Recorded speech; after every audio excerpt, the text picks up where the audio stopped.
Human Alliance, Military District 9 Hospital. Doctor, will he ever wake up? It's been 3 days. The voice was sweet enough to drip honey, but you couldn't catch a single note of worry in it. I'm sorry. The critical 48-hour window has passed. He probably won't wake up again. Oh, what a wretched life I led. Widowed before we'd even been married a month. How is a fragile woman like me supposed to go on? The sobbing was still seductive.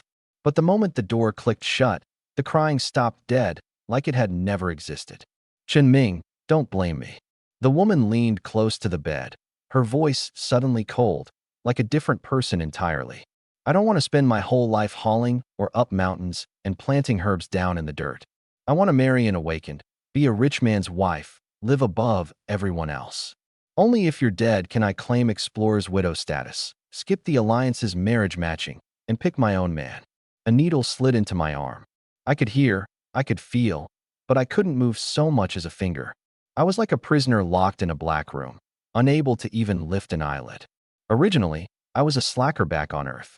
30-some years old, all alone, living in the cramped studio my parents left behind, playing games, scrolling my phone, days and nights flipped backward, until one day I drifted off to sleep and just didn't wake up. When I opened my eyes again, I'd fallen into this darkness. A stranger's memories poured into my head. The body's original owner was also named Chen Ming, 18 years old, an orphan. This world was called Genesis, a world where games and reality had merged. Upon reaching adulthood, those whose bodies met the threshold could awaken a class, and from then on stand a cut above everyone else. But in a class of 60, only 8 qualified. The rest either sank an astronomical fortune into grinding out a life profession, or got married and had kids to swell the alliance's population. The original owner had nothing, so he could only choose the latter. The wife the alliance matched him with happened to be the campus beauty he'd secretly loved for 3 years, Shen Yinran. 1 month into the marriage, she'd never even let him touch her hand. He worked the mines by day and did odd jobs at the blacksmiths by night. Also, his goddess could live well. A week ago, she'd suddenly come to him, saying there was an exploration job with almost zero risk and a payout of 10,000 gold coins. He'd agreed without a second thought. That was where the nightmare began. Darling, what are you doing here? The door opened again, and a set of unsteady footsteps drew closer. Missed you, that's all. A man's voice. Not here. What if someone walks in? That potion of yours, it can really kill him without anyone knowing? The alliance won't be able to trace it. Relax. Freshly mixed, not yet registered with the alliance. Completely untraceable. Then does what you said still stand? The second he's dead, you marry me. A nauseating silence. Once I get my military district intermediate alchemist certification, I'll marry you in style. In that same instant, I, and whatever scraps of the original owners will still lingered in this body, ignited with the same fire. The woman he'd given his whole heart to had become the one handing over the knife, and now she was carrying on with another man right in front of me, right at my hospital bed. Brother, I said to the original owner in my mind, in your next life, love yourself a little more. If I can wake up this pair of dogs, I'll send each of them off, one by one, with my own hands. The instant the words landed, my finger moved. The bystander had become the owner. Ding. Host detected to have fully taken control of the body. Many children, many blessings system, binding. The moment I seized control of the body, searing pain exploded through every limb. My vision went black, and I passed out again. In the haze, my chest was warm and wet, ticklish. Someone was wiping me down. Who? The original owner was an orphan, and Shun Yinran couldn't wait for me to die. It could never be her. I strained with everything I had to open my eyes, but my eyelids felt pinned down by 2 slabs of lead. Not a flicker. I could only feel those hands gently dressing me, then leaving. Mingyao, here again to wipe down that vegetable? You haven't gone and fallen for him, have you? The teasing voices of a few women drifted in from the hallway. Save your breath. He's a married man. The whole hospital knows what kind of woman his wife is, but it's still a legal marriage. A vegetable, and you're stuck wiping his ass and emptying his bedpan. What's in it for you? The girl named Mingyao didn't answer a single word. There wasn't a trace of concern in their words, more like they were enjoying the joke. The footsteps faded. I lay there quietly, paging through the system in my mind. The light screen showed only a single line. Finding successful. Please produce offspring as soon as possible to activate the system. Bound, but not activated. In other words, with my body half dead like this, the system couldn't help me at all. Everything was up to me. Voices rose in the hallway again. Mengyao? Why are you sitting here asleep? You haven't clocked out since yesterday. Sis, Xiujuan. The girl's voice was hoarse and dry, full of exhaustion. Silly girl, your body is your own. Take it from me. Stop banging your head against the wall. A life profession is 10,000 soldiers crossing a single log bridge. Your parents don't look after you, and on that little salary, how are you supposed to fill the hole the materials cost? How much do you owe the Alliance now? A long silence. Over 600,000. After this month's payment, will you have money left to eat? The girl said nothing. Girl, accept the marriage matching. Find a steady man and settle down. Stop torturing yourself. The footsteps scattered, and the world went quiet again. I summoned every ounce of strength, wanting nothing more than to open my eyes and look at the girl who'd wiped me down. The lead-weighted eyelids still wouldn't budge. I sank back into a heavy sleep. The next morning, I was jolted awake. I'm his wife. I'm taking him home. What right do you have to stop me? Mrs. Chun, the patient isn't stable. He can't be discharged. I threw off the covers and sat up. Are you done shouting? Take it outside if you want to fight. Can't a guy get some sleep? The whole room went dead silent in an instant. 7 or 8 people, doctors, nurses, plus a man and a woman with their arms linked, all stared at me like they'd seen a ghost. Only then did it hit me. I wasn't just awake, I could move. Unlike the doctor's elation, there wasn't a shred of joy on that couple's faces. The woman instinctively shrank back, muttering, "How is this possible? I injected the poison myself. How could you wake up?" The man's eyes darted around, and while she was frozen, he quietly slipped away. In the mirror, 6 feet tall, buzz-cut, clean features, just as sharp-looking as in my past life. I pulled my gaze back and landed it on Shun Yinran, frozen in place, then walked straight up to her. Let's divorce. I'd promised the original owner revenge. Divorce was just step 1. Shun Yinran blanked for a second. Then her face exploded with delight. Yes, gladly. She pulled up her wristband on the spot and started drafting a divorce agreement at lightning speed. None of the medical staff around us said a word. What kind of woman she was had long since stopped being a secret on this floor. And all of this was exactly the first move I'd planned out before falling asleep last night. The wristband was something every person in the Alliance carried, bound to your personal information, the equivalent of an ID card. Its built-in AI could handle 99% of what an ordinary person needed. While Shun Yinran buried herself in editing the agreement, I wasn't idle either. I pulled the attending physician aside and said a few quiet words. He looked reluctant, but couldn't hold out against my coaxing and wheedling, gave my shoulder a pat, and went out. All done. Sign it if there's no problem. Terrified I'd change my mind, Shun Yinran hurriedly sent the agreement over. I read the terms and laughed in spite of myself. The husband maintained a long-term improper relationship with others, domestic violence, gambling. I looked up. Shun Yinran, I really never realized you were this shameless. Your own dirty deeds, and you turn around and pin them on me. I'd heard every word she said at my bedside yesterday. But the moment I signed this at-fault party agreement, she'd become the victim, exempt from marriage matching for 3 years. 3 years, enough time for her to land and awakened. Would I let her have her way?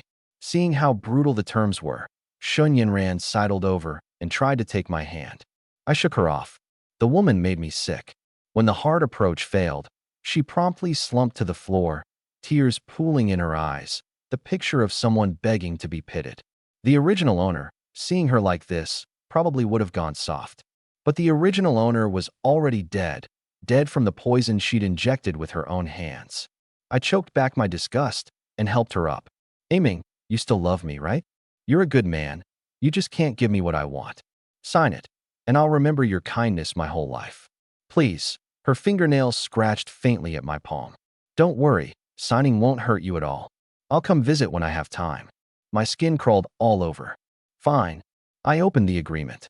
Before signing, I quietly imported a few video and audio clips, all in one smooth motion. There. You can go now. The instant Shun Yinran saw the signature field gray out, she couldn't hide her glee. She grabbed her bag, didn't spare me a single glance, and swept out the door. In the Human Alliance, population was the #1 resource. Only 1 in 10,000 becomes an awakened, but raise the base number and the awakened naturally multiply. So the Alliance subsidized marriage, encouraged childbearing, and scrutinized every single divorce agreement. She wanted the right to choose a partner freely? I'd hand it to her with my own hands, and then crush it right in front of her face. 2 hours later, the test results came back. The attending physician looked at the report, looked at me, and could only squeeze out 2 words: a miracle. The body was completely normal. Even that untraceable poison had vanished into thin air. The discharge paperwork went through smoothly. The only regret was that, right up until I left, I never got to meet the girl named Ming Yao. The moment I stepped out the hospital doors, my wristband buzzed. In the projection, Shen Yinran's hair was a wild mess. "Chen Ming, you bastard. You actually uploaded video and audio. I curse you." Before she could finish, several Alliance enforcement officers appeared behind her. "Let go of me. It's fake." He framed me. In the projection, she was hauled away on the spot. What I'd imported before signing was exactly the ward surveillance footage I'd had the doctor pull. The whole sordid affair between her and her lover at the bedside. The footage of her injecting the poison with her own hands, and that audio recording where she'd let it slip herself. The evidence was ironclad. Not a death sentence, maybe, but prison time was guaranteed. And yet I couldn't feel happy at all. "Don't rush," I murmured. "This is just a bit of interest collected early. My account is only just open for business."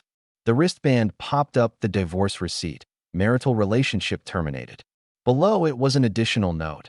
Given that I was the wronged party, for the next 3 years I'd have the right to decide my own marriage partner. This was the very thing Shen Yinran had dreamed of. Fallen into my hands, it had a different use. The many children, many blessings system. How's it supposed to run without a wife? Without hesitation, I tapped the marriage matching. "Citizen Chen Ming, given the misfortune of your previous marriage, 3 high compatibility candidates are provided for your selection. Kong Yurua, female, 18, height 170, high school, ordinary, no debt, overall rating, excellent. Profile, gentle and gracious, family-oriented, loves children. The photo popped up and my eyes locked. That kind of delicate prettiness would rank as a top-tier celebrity face even back on Earth. 90 points. I blurted. "Back up for now, back up." I opened the second one. Meng Yu, female, 20, height 160, high school, ordinary debt, 200,000 gold, overall rating, average. Profile, loves life, loves to travel, 200,000 in debt, hopes a partner will share it. The photo showed a sunny, cheerful girl, 2 little fang teeth showing when she smiled, with shallow dimples sinking into her cheeks. 200,000 in debt, not entirely unacceptable. One stylish and elegant, one lively and adorable, both my type. For a moment, I really was stuck. I'll decide after the last one. Lu Mingyao, female, 25, height 168, high school, ordinary debt, 600,000 gold, overall rating, poor. Profile, wants to have several children, hopes a partner will share the debt. Mingyao. The name leapt out, and instantly the image of those hands wiping me down last night surfaced in my mind. In the photo, high ponytail, an oval face, brows like distant mountains, skin whiter than snow. The first 2 were worth 90 points. This one, 95. It was just that the 600,000 in debt was enough to scare off a whole crowd of men. I'd mine for a month and only clear 3,000 gold. But those 2 words, Mingyao, and that line, wants to have several children. I decided to meet her anyway. We agreed on the cafe next to Hospital 9. She replied fast, 10 minutes. 8 in the morning, the cafe was nearly empty. I picked a seat by the window. A few minutes later, a girl with a ponytail pushed through the door and hurried in. White shirt tucked into jeans, a pair of canvas shoes washed pale on her feet. "Chen Ming, sorry I'm late." She put out her hand for a handshake. The 2 of us sat down, and for a moment neither spoke. "So you." We started at the same time, froze at the same time, then looked at each other and laughed. "Your body, it's really okay now?" She stared at me like she couldn't believe it. The moment I heard that voice, I was 80% sure. The moment she asked about my body, it was 100. "It really is you, Mingyao." In a sea of countless faces, a single wristband had drawn us together. After a few pleasantries, she got straight to the point. Friendship was friendship, but marriage was no matter to be careless about. You saw my terms. I did. 600,000 in debt. You saw that and still asked me out? After the wedding, I'll keep studying for my alchemist certification. That's no small expense either. She shot me a look. Have one kid. The alliance rewards 100,000 gold. Have six, and isn't the debt cleared? I'd done the math the moment I recognized her. As for your research costs, I make over 3,000 a month at the mines. Enough, if we're frugal. 6. Mingyao's pretty face flushed. Then she forced her composure back. I'm 7 years older than you. You don't mind. They say marrying an older wife is a blessing. You're 7 years my senior, so I've married myself a great big lucky star. Her face turned even redder. Any other concerns? If not, let's get married right now. The reversal came so fast Mingyao blanked. This fast? Don't you want to get to know each other more? Didn't we already talk through everything that matters? Anything still unclear? Ask now. Looks, temperament, both landed squarely on my taste. I didn't want to miss it. And besides, the system had been bound for nearly a day without activating. This couldn't wait. Then all right. She nodded, blushing. The two of us opened our wristbands at the same time and submitted the marriage application. Ding! Citizens Chun Ming and Lu Mingyao, marriage application approved. Housing allocation in progress. Marital residence. Love Nest Community, 202. Please collect the keys at the security gate. I grabbed her hand. Marriage comes with 2 days off. Want to go see our new home? Love Nest Community wasn't far from Hospital 9. Less than a 10-minute walk, and we were there. 2 bedrooms, 1 living room, fully furnished and equipped, move-in ready. Mingyao just had to clear out 1 room for an alchemy lab. The two of us worked until dark, and the little home finally took on some warmth. Dinner was Mingyao's doing, 3 dishes and a soup. I tore through it like a whirlwind, cleared the plate in 2 minutes, and rushed to wash the dishes before she could. Wife, I'll go wait in the bedroom first. Mingyao dawdled in the bathroom for nearly an hour before she finally came in clutching her pajamas, face red, pushing the door open. Black lace camisole, wet hair over her shoulders, cheeks pink against pale skin. You're beautiful. My throat bobbed. I rolled off the bed and, to her startled cry, swept her up and carried her to it. The hair dryer hummed away while she closed her eyes and savored this quiet that belonged to just the two of us. But my hand wouldn't behave. Drying her hair, I buried my face in the curve of her neck. Wife, your hair smells so good. The scorching breath fell against her neck, and her whole body went soft, melting into my arms like water, her phoenix eyes hazy. Husband. That one word was like a spell that broke the seal. Outside the window, the moon was bright and the stars were few. What came next? The night was tender, and there's no need to spell it out.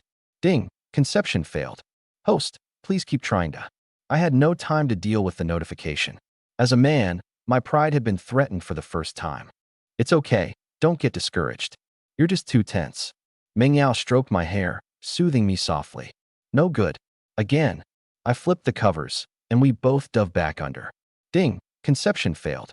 Host, please keep trying to. Half an hour later, the system chimed again. It was right when my fighting spirit was at its peak. No need for prompting. I was already raring to go myself. The two of us, both tasting forbidden fruit for the first time, went at it until nearly dawn before collapsing into each other's arms, exhausted. Around the 4th or 5th round, the system announced conception had succeeded, but at the time my whole brain was just one more time, and I didn't hear it at all. In the afternoon, I was woken by hunger. Rubbing my growling stomach, I leaned down and kissed my sweetly sleeping wife, tiptoed out of bed, and tied on an apron. In my past life, homebuddy or not, I get sick of takeout and cook now and then. No master chef, but passable. Mingyao was lured awake by the smell of food. But the moment she got up, her legs gave out, and she dropped back onto the bed. Is this guy a perpetual motion machine? She grumbled, then groped along the wall and shuffled unsteadily out of the bedroom. The dining table was packed full, every dish mouth-watering. Awake? Go wash up, try your husband's cooking. But Mingyao just lounged on the sofa, refusing to budge. My legs have no strength. Carry me. Smug. I scooped her up to her startled cry and headed straight for the bathroom. Testing the water temperature, squeezing the toothpaste, running the water. I handled every last detail for her. Tested the water. It's just right. In that moment, Mengyao seemed wrapped in a happiness she hadn't felt in ages, and even the debt she'd carried for years felt lighter. I could see it, pushing 30 and still running into a man this considerate. She felt her luck was almost too good to be real. Once she'd washed up, another scoop into my arms, and I set her down at the table.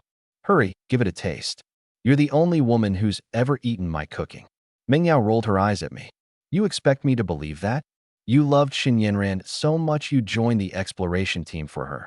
You never cooked for her? The words were barely out before she regretted them. She shouldn't have brought up that name. But I acted like it was nothing and shrugged. I did. She didn't touch a bite, said it wasn't presentable, threw down her chopsticks and left. I wasn't making that up. It had really happened, in the original owner's memories. After hearing it, Mengyao piled dish after dish into her own bowl. She doesn't know what's good. Her loss. I laughed. Slow down, don't choke. After a night of heavy expenditure, the two of us swept the whole table clean. In the afternoon, we curled up on the sofa watching TV. My hands wouldn't stay still, teasing the whole afternoon.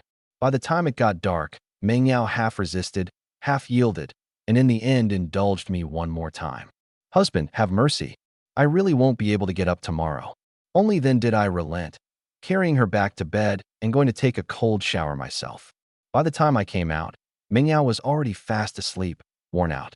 But I was wide awake, and only then remembered I hadn't checked the conception reward yet. I flipped open the system log. Ding! Congratulations, host, on producing your first offspring. Reward, skill point times 1. A skill point. The instant I saw the reward, it'd be a lie to say I wasn't let down. A whole night of going at it, and all I get is 1 skill point. In my imagination, even if this system wasn't going to launch me straight to the heavens to become a god or a founding ancestor, it should at least gift me an awakened class, right? And this is it. After fumbling around for a while, I finally dug up something like a personal panel. Host, Chun Ming class, blacksmith apprentice level, 0 body, not awakened skill. Forging, not yet learned, skill points, 1. Everything in sight was either a 0 or a not. That blacksmith apprentice must have been earned by the original owner doing odd jobs at the smithy after his shifts. The good news was that there was a plus sign next to the forging skill. Since I had no other skills anyway, I tapped it with a let's see attitude. In an instant, countless forging formulas and/or melting points flooded into my head, as clear as if I'd hammered through them 1,000 times with my own hands. Point allocation successful. Forging LV1. Congratulations, host, on advancing to Novice Blacksmith. Novice Blacksmith can forge white-grade gear with 100% success. With enough luck, may produce blue-grade geared. In the Alliance, equipment was graded by tier into 7 colors: white, common, blue, advanced, purple, rare, orange, epic, red, legendary, pink, mythic, and iridescent artifact. I sat there stunned for a while, my throat dry. I'm a blacksmith just like that. How hard it is to become a life profession holder. You only have to look at Mengyao beside me to know. 7 years of effort, 600,000 in debt, and she still hadn't passed the alchemist certification. In the Alliance records, anyone who became a novice profession holder by 30 was counted a genius. Only in this moment did I truly grasp the weight of this system. If I had a few more skill points, couldn't I jump straight to advanced, or even grandmaster? In the entire human alliance, there were only 3 grandmaster blacksmiths. They were pillar-like existences, their status no less than that of a level 150, 6th rank powerhouse. The more I thought, the more my blood ran hot. But when I lowered my head and saw my sleeping wife in my arms, her brow still faintly furrowed, that excitement instantly cooled by half. 1 step at a time. So I wait a few more years. I'm only 18. I can afford to wait. Once I passed the Alliance's professional certification, our shared debt would be cut in half, with a monthly stipend of 10,000 gold on top of that.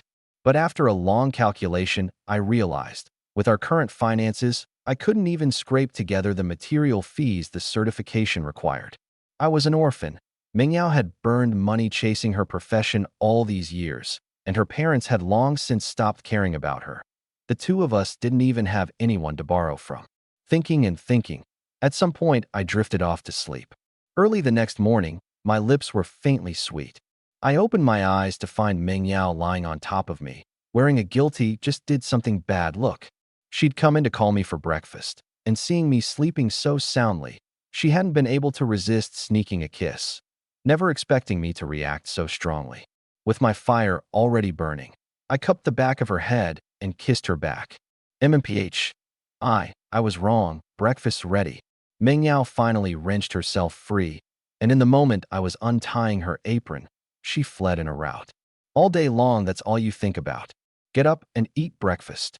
I sniffed the lingering scent on my palm and gave myself a wry smile. After breakfast, the two of us went out hand in hand. A matched pair like us drew eyes everywhere we went. A talented man and a beautiful woman. The newlyweds who just moved in. How come I never got matched with a wife this gorgeous? You? Go take a look in the mirror.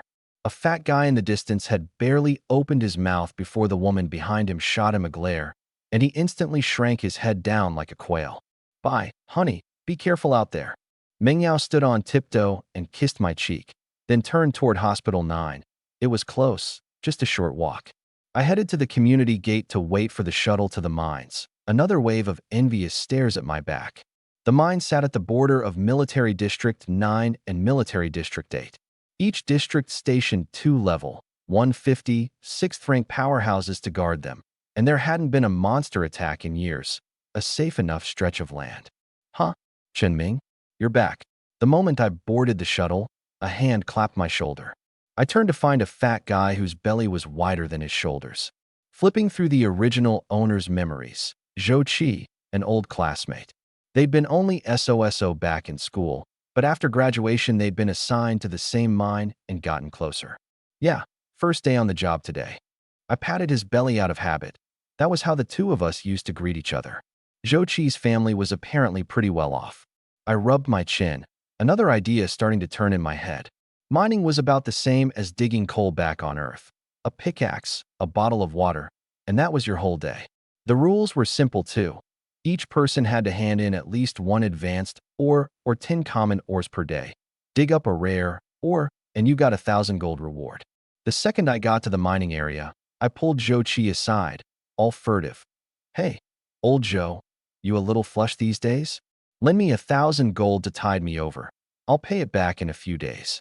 The moment the words lend money came out, Zhou Qi went on guard instantly. Old Shun, it's not that I won't help. It's just I'm tight myself too.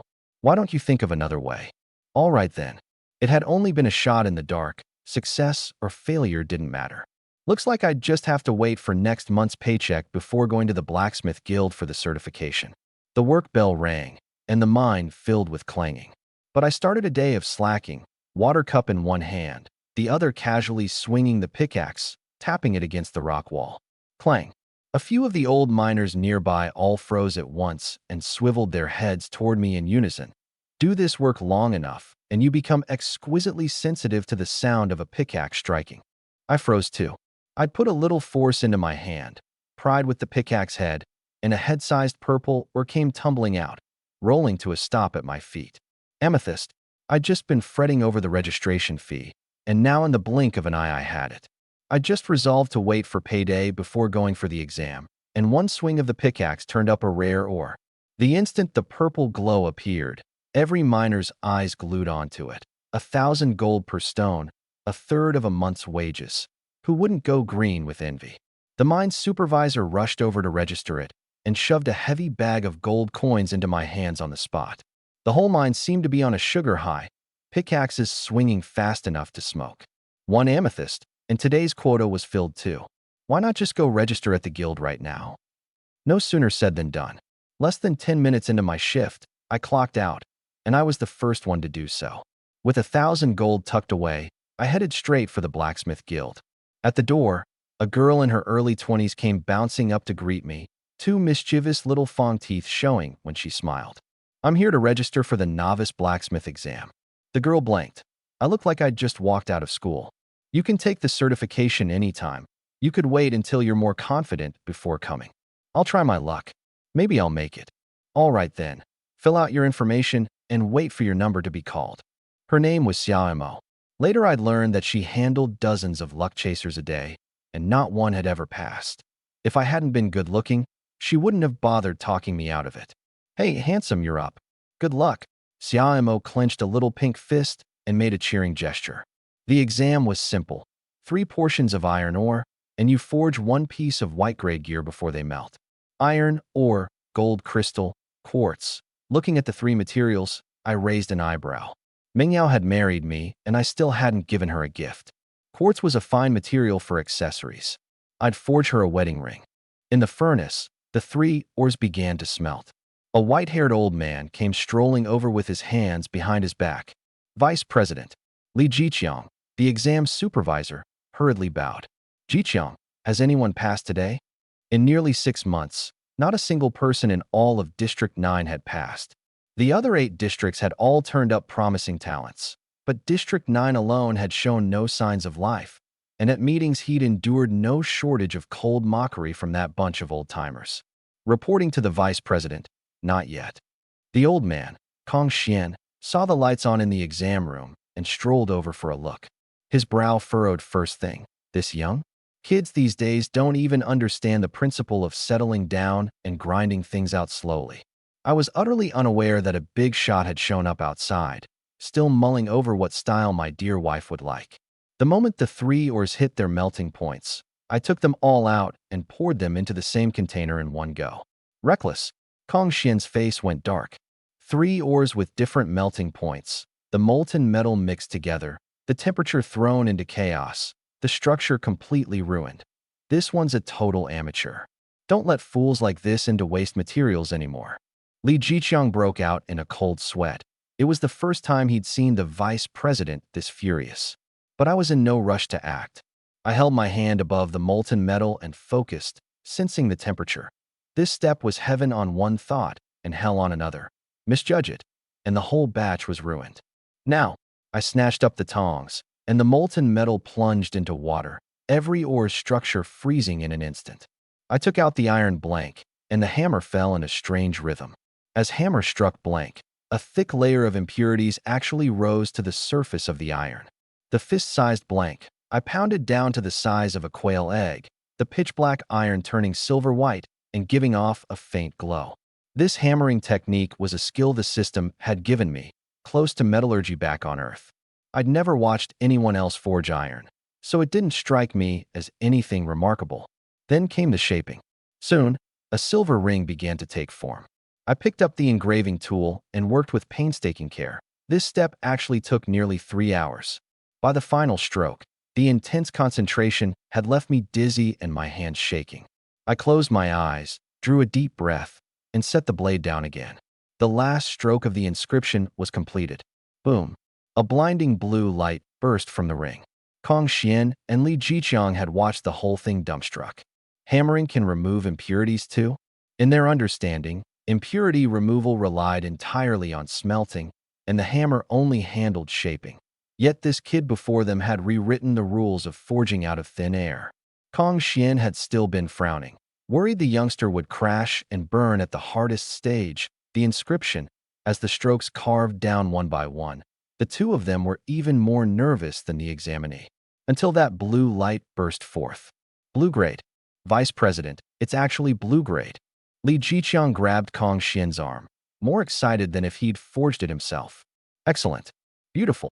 With that shout, the white-haired old man's beard fairly bristled. He charged into the forging room 2 strides at a time and slammed the door open, giving me a start. The newcomer had a robust, muscular frame and a heavy, imposing stride. His age was impossible to pin down. Behind him followed the exam supervisor from earlier, surname Li. I hadn't caught it. Hello, I'm Chunming. Before the words were even out, the old man had snatched the ring away. Hey, that's my...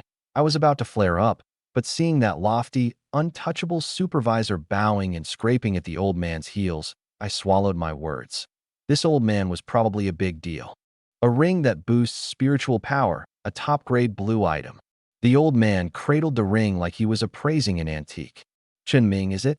Would you be willing to be my disciple? That Li supervisor jumped, thinking he'd misheard. I, on the other hand, hesitated. I had the system, Having a master or not didn't mean much. More to the point, I had no intention of standing by a furnace forging iron my whole life. What man hasn't dreamed of carrying a sword and roaming the world? Seeing me unmoved, the old man looked a little put out. Ahem, forgot to introduce myself. I am Kong Xian, Vice President of the Military District 9 Blacksmith Guild. He stroked his beard, striking a pose like he was waiting for me to drop and kowtow. Oh, oh, that's it. Kong Xian had held the pose for a while only to get a single "oh." Seeing me so calm, he said, "You don't know who I am? Am I supposed to know you?" Insolence. That Lee's supervisor's expression changed abruptly. The man standing before me was one of only 3 Grandmaster blacksmiths in the entire human alliance, someone countless people would fight to the death just to glimpse once. But Kong Xian waved a hand, not the least bit bothered. A talent this rare, he couldn't afford to scare off. Just take me as your master, and the ore at the District 9 Guild is yours to use freely. Whatever gear you forge and sell, 90% of the net profit is yours. Everything else was negotiable, but that 90% of the profit struck right at my soft spot. Right now, what I lacked most was exactly money. Really? Does a vice president even have that authority? Even as I asked, I'd already made up my mind. District 9, 9 vice presidents, 1 president. You think I have it or not? Master. I dropped to my knees with a thud and gave 3 resounding kowtows. Bang, bang, bang. Whoa, whoa. Good disciple. That's enough. That's enough. The more Kong Xian looked at me, the more pleased he got. From now on, that bunch of old-timers could forget about pulling rank in front of him. An 18-year-old novice blacksmith, who wouldn't go green with envy at the sight. Stewardly, go fetch my disciple's rank badge and handle the registration while you're at it. Turning to that Li fellow, he put the Grandmaster's airs back on. From the moment her shift started, Lu Mingyao felt something was off. Co-workers and patients alike all gave her an extra glance as they passed. Mingyao, getting married really does make a difference. A few of them cornered her against the wall. Look at that glow, rosy and radiant. Being loved really does suit you. When are you going to bring your man around so us sisters can get a look? Only then did she understand why everyone had been watching her all morning. She touched her cheek and lowered her head.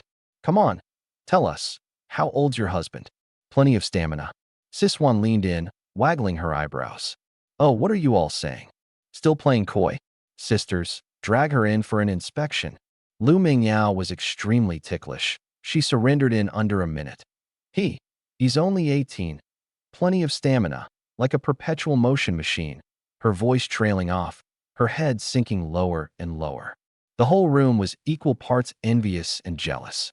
But her line, "You all know what it feels like yourselves," instead killed the mood and left the place cold. Ding dong. Just as she was puzzling over which line she'd gotten wrong, her wristband buzzed. A loan notification. MS. Lu Mingyao. Today at 17:35, your alliance loan has been reduced by 300,000 gold. Her first reaction was that it had been sent in error, but it clearly had her own name on it. A new kind of scam? Just as she was about to delete it, the wristband popped up a video call request from her husband. I just walked out of the guild when I rang my wife on video, stroking the ring in my hand and grinning. Haha, honey, come home a little early today. I've got good news. Good news. On the other end, Mingyao blanked first, then rolled her eyes at me coquettishly. Thinking about that stuff even at work, you're awful. She blushed up to her ears. She'd taken it the wrong way. After a few sweet exchanges, just as I was about to hang up, she remembered the notification and told me about it. I just gave her a baffling line. What if it's real? And hung up without warning. I figured that for the whole afternoon she'd be left flustered by that notification and my cryptic line. And sure enough, the second her shift ended, she rushed home in a frantic hurry. The moment she reached the door, she smelled food. She opened it to find me in an apron, tossing a pan, 6 or 7 dishes on the table, crab, steak, even red wine. Every one of them a luxury we couldn't currently afford. You're back? Hurry, wash your hands. The last dish is almost done. Mingyao stared at the full table without moving. Honey, what's the special occasion today? She'd wanted to say this was an unreasonable expense, but swallowed the words at the last second. It was a kind gesture on my part. I smiled mysteriously and gave her perky backside a slap.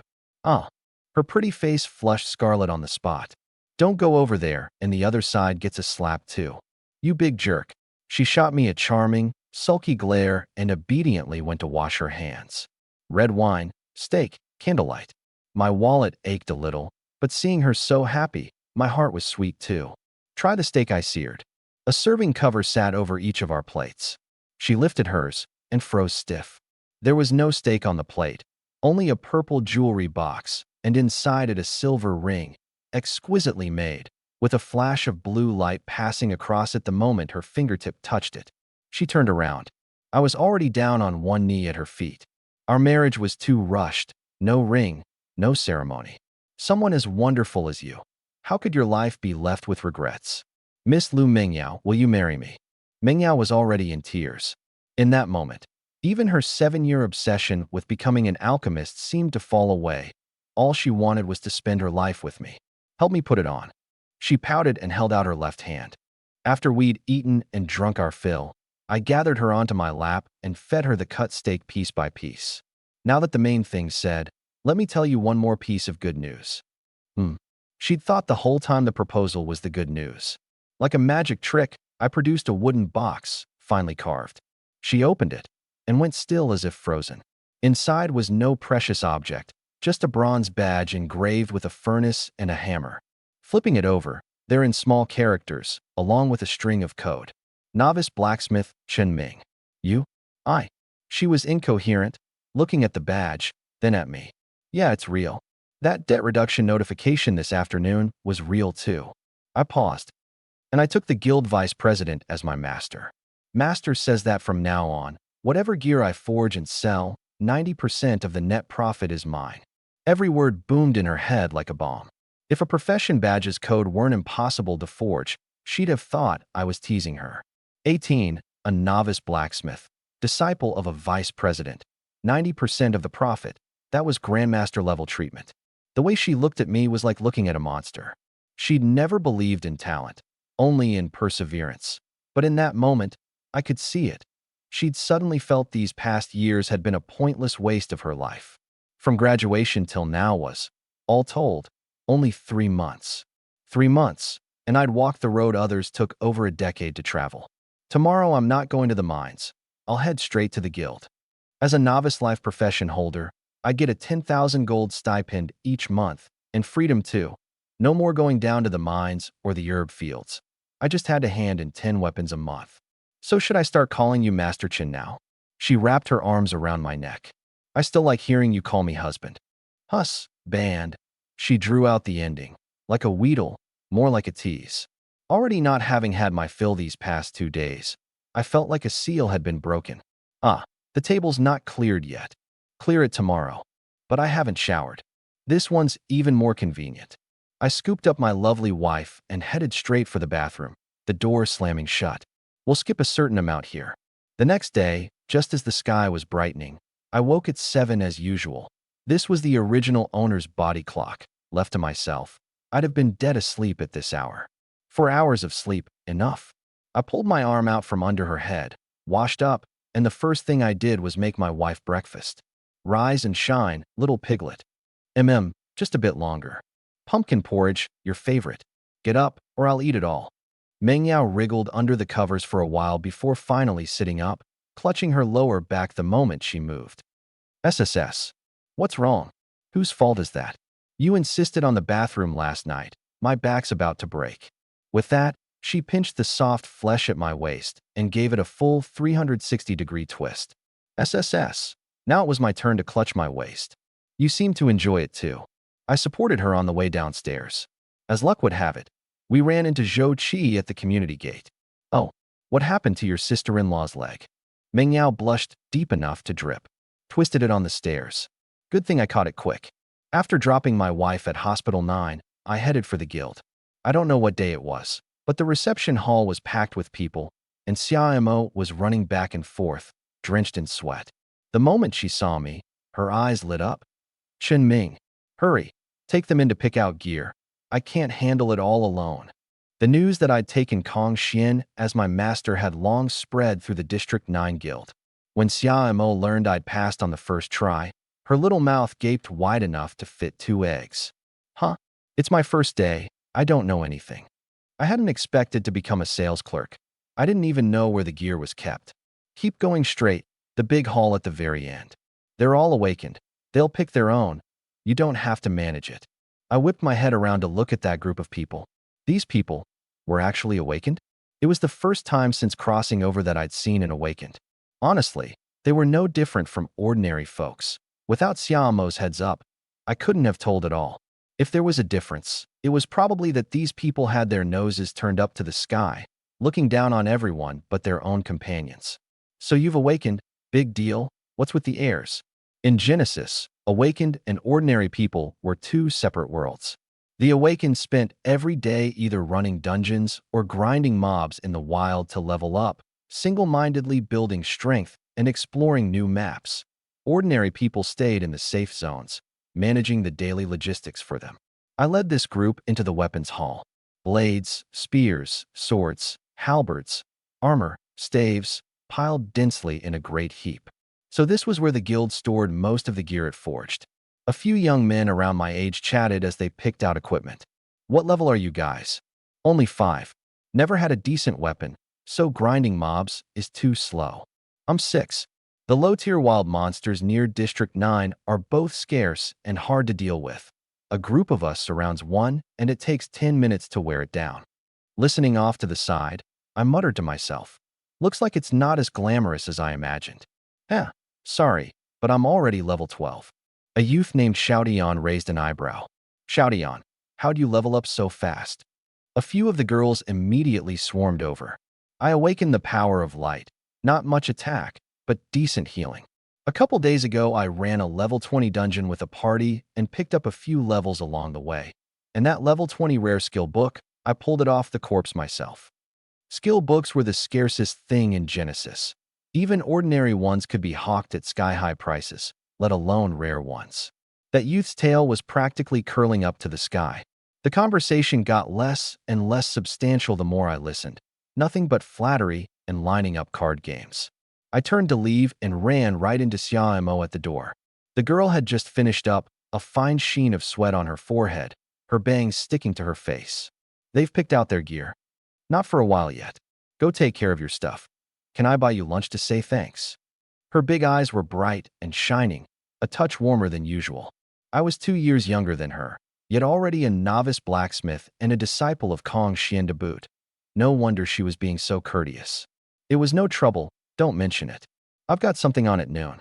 Another time. With yesterday's groundwork, smelting the ore and engraving the inscriptions went a good deal faster today. And with my unique hammer out the impurities technique on top of it, 10 pieces of gear were finished before lunch. Decent luck, 3 of the 10 came out blue grade.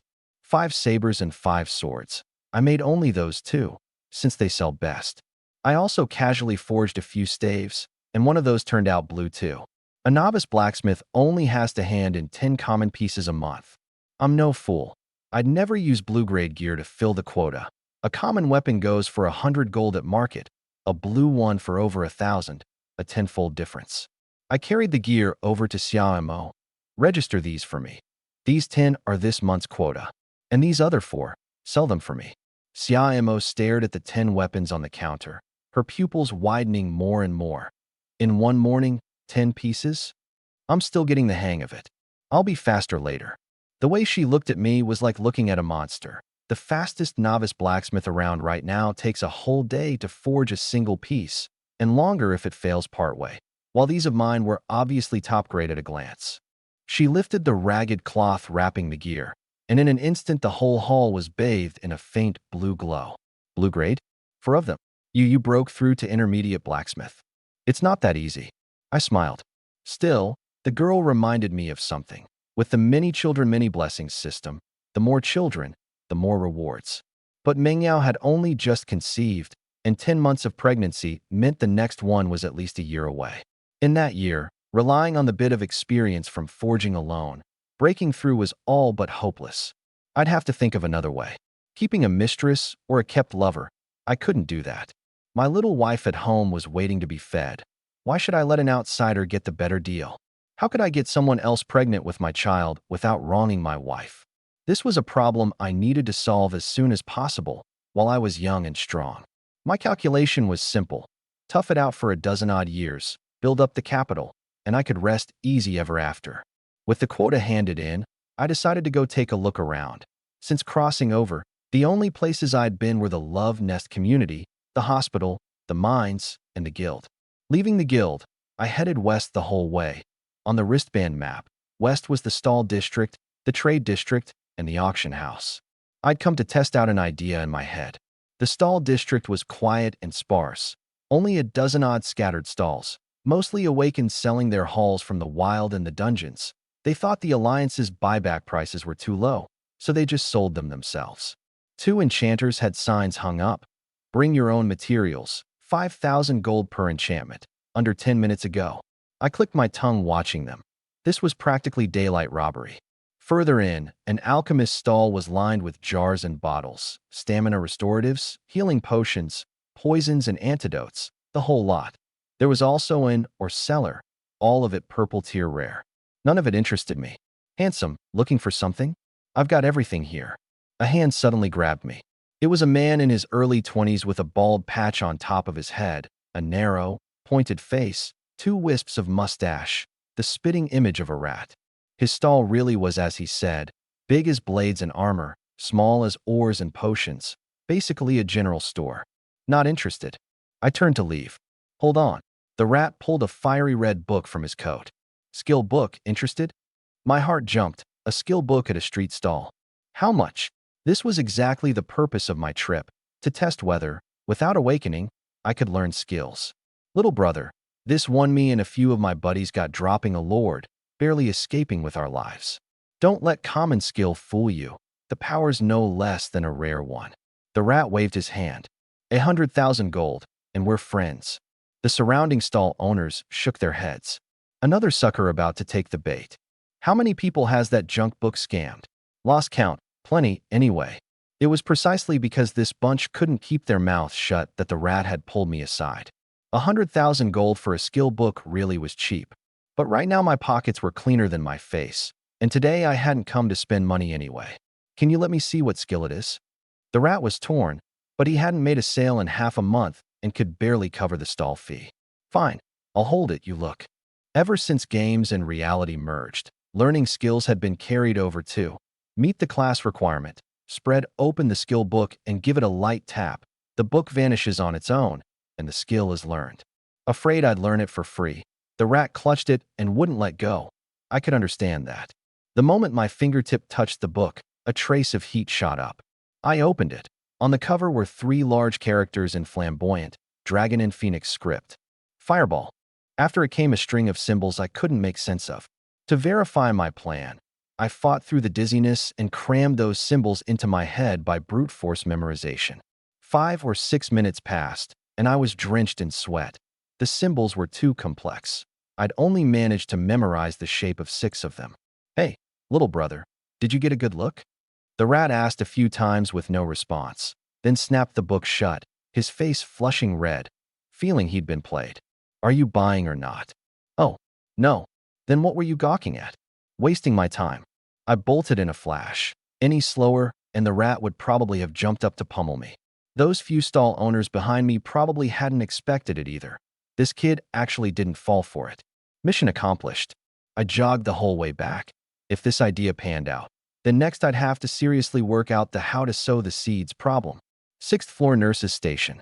Lu Mingyao had just finished changing a dressing and was about to sit down for a bite when her wristband buzzed. Thinking it was another message from her man, she opened it sweetly. MS. Lu Mingyao. Based on your physical data from the past few days, you may be pregnant. We recommend visiting a nearby clinic for confirmation. The spoon clattered to the floor without her noticing. She read it over and over, her hand drifting unconsciously to her belly. A dozen odd minutes later, she had a pregnancy test slip in hand. One hand on her stomach, the other snapping a photo to send to Chun Ming, with a line attached. You big jerk, we're having a baby. Are you happy? When no reply came after a dozen seconds, my wife sent another. At that moment, I was standing in the middle of the sidewalk, grinning like an idiot at that pregnancy slip. Hunk, you crossing or not? You got a death wish. The driver cursed up a storm, and I just beamed. The system had told me long ago that Meng Yao was pregnant, but seeing this slip, for the first time in decades, an urge welled up in me to live, just once, for someone else. Happy. Honey, you're amazing. I love you. Wait for me. I'm coming to pick you up after work. Only when I'd run to the gate of Hospital 9 did I realize there were still 3 hours until she got off. Honey, the moment she saw me, Meng Yao threw herself straight into my arms. Easy, careful you don't fall. I held her up with one arm, the other ruffling her hair adoringly. Because you're here, in front of me, she was like a child who never grew up. We hadn't been together long, yet we're already inseparable. I'm still on the clock. Go wait for me at the cafe across the street. As she left, she looped her arms around my neck and pressed a firm kiss to my lips. It was still early, so I borrowed pen and paper at the cafe and started copying out the fireball spell I'd memorized. As I was sketching, a woman's complaint drifted in from the door, her voice hoarse and weary. I really envy you all. You've still got time to drink coffee every day. Aren't you drinking it too? I haven't been off shift in 48 hours. I'm dead tired. Is your andrology department this brutal? Fighting over the hospital director's chair. The cafe was right across from the hospital, so most who came were Hospital 9 medical staff. The alliance quotas aren't met. How would I dare clock out? I'm about to go bald from the strain. What was I thinking, choosing andrology back then? The girls seemed to have found someone to vent to and poured it all out. You mean that little tadpole quota? What else would it be? I don't know if they all agreed on it, but everybody's clustering up to have kids this year. And those men, what's the harm in donating a little? They guard it like it's liquid gold. Well, it pretty much is liquid gold. Jixia, you're so dirty. The pen in my hand had long since stopped. How had I not thought of this trick? The more I thought, the more excited I got. It was like a door to a whole new world had opened. I wouldn't have to wrong Meng Yao, and I could have my own children blooming all over the place. Wouldn't the system rewards just keep flowing in? Once those few girls left, I followed them out of the cafe, stopping to ask the owner for a face mask on my way. Top floor of the Military District 9 Hospital, Andrology Department. Masked men were nothing new to the nurses. Without a single question, they led me into the exam room. Men who come here dread being asked too much, especially the ones who care about saving face. The doctor's inside. The door closed gently. No outsiders here. Speak freely, don't be shy. I'm here to donate little tadpoles. The doctor across from me blanked, assuming I found it hard to spit out, and was about to comfort me when I repeated what I'd overheard at the cafe. The doctor lunged forward in one bound and gripped my arm tight, terrified I'd run off. Just how hard these tadpoles were to collect this year, only andrology itself knew. They'd raised the price to 10,000 gold a session and still scraped up next to nothing. This way, please. At the examination room. He didn't let go until the door was shut. Green lights the whole way. In under half an hour, all the results were in. Beautiful. A supreme VIP. The doctor cradled a sheet full of qualified and nearly leapt up with excitement. Handsome, name any conditions you like. First, neither the hospital nor the woman is allowed to look into my identity. Second, I get to know the child's name. That's all. That's it. That's it. I could tell the doctor had a whole sky-high bargaining routine prepped. Money, connections, whatever he could pull off, he'd pull off. And what he couldn't, he'd find a way to anyway. All to meet the quota. Hearing me ask only these two things, he was instead taken aback. Then, shall we start with 3 times today? 2 is fine too, even 1. Seeing my expression unmoved, the doctor kept knocking the price down on his own, terrified I'd turn on my heel and walk. I glanced at the time. I've got 2.5 hours. However many fit in that window, that's how many. The doctor was overjoyed. More than enough. Our equipment is ergonomically designed. An average man's done in 5 minutes. But right from the start, he stared at the data, dumbstruck. An hour, the machine's about to smoke, and only 1 time? The little nurse beside him nodded, her face red as a ripe apple. Did you crank the frequency to max? He had me set it to max the moment he walked in. The doctor didn't know whether to laugh or cry. He waved the nurse out, muttering to himself. A miscalculation, a real miscalculation. 2 hours of work for only 2 times. For that quota, it was probably a drop in the bucket. 2 hours later, I came downstairs refreshed and clear-headed. Even that little nurse who'd led the way earlier quietly took off her mask as I left and slipped a note into my hand. Handsome, remember to ask for me next time. The moment I stepped out of the hospital, I saw a figure in green come bouncing toward me. Lu Mingyao wore a green gauze dress today, her dark hair loose over her shoulders, still in the same canvas shoes from the matchmaking date. She naturally took my arm, the setting sun stretching our shadows out long. Let me tell you something. You won't get mad? She squeezed my arm against her chest. Go ahead. At the hospital entrance I saw, the little tadpole stores are tight, so I went and donated twice. I didn't want to keep it from her. If she wasn't happy with it, she could just not do it again. She'd only level up a bit slower. That's all. Lu Mingyao didn't make a thing of it. She'd heard about the shortage too. And as for my physique, she knew it better than anyone. Besides, she was pregnant now, and my surplus of energy had been worried over with nowhere to go. Now it had somewhere. You're really not mad? I'd braced myself to get an earful. Mad about what? I couldn't ask for more.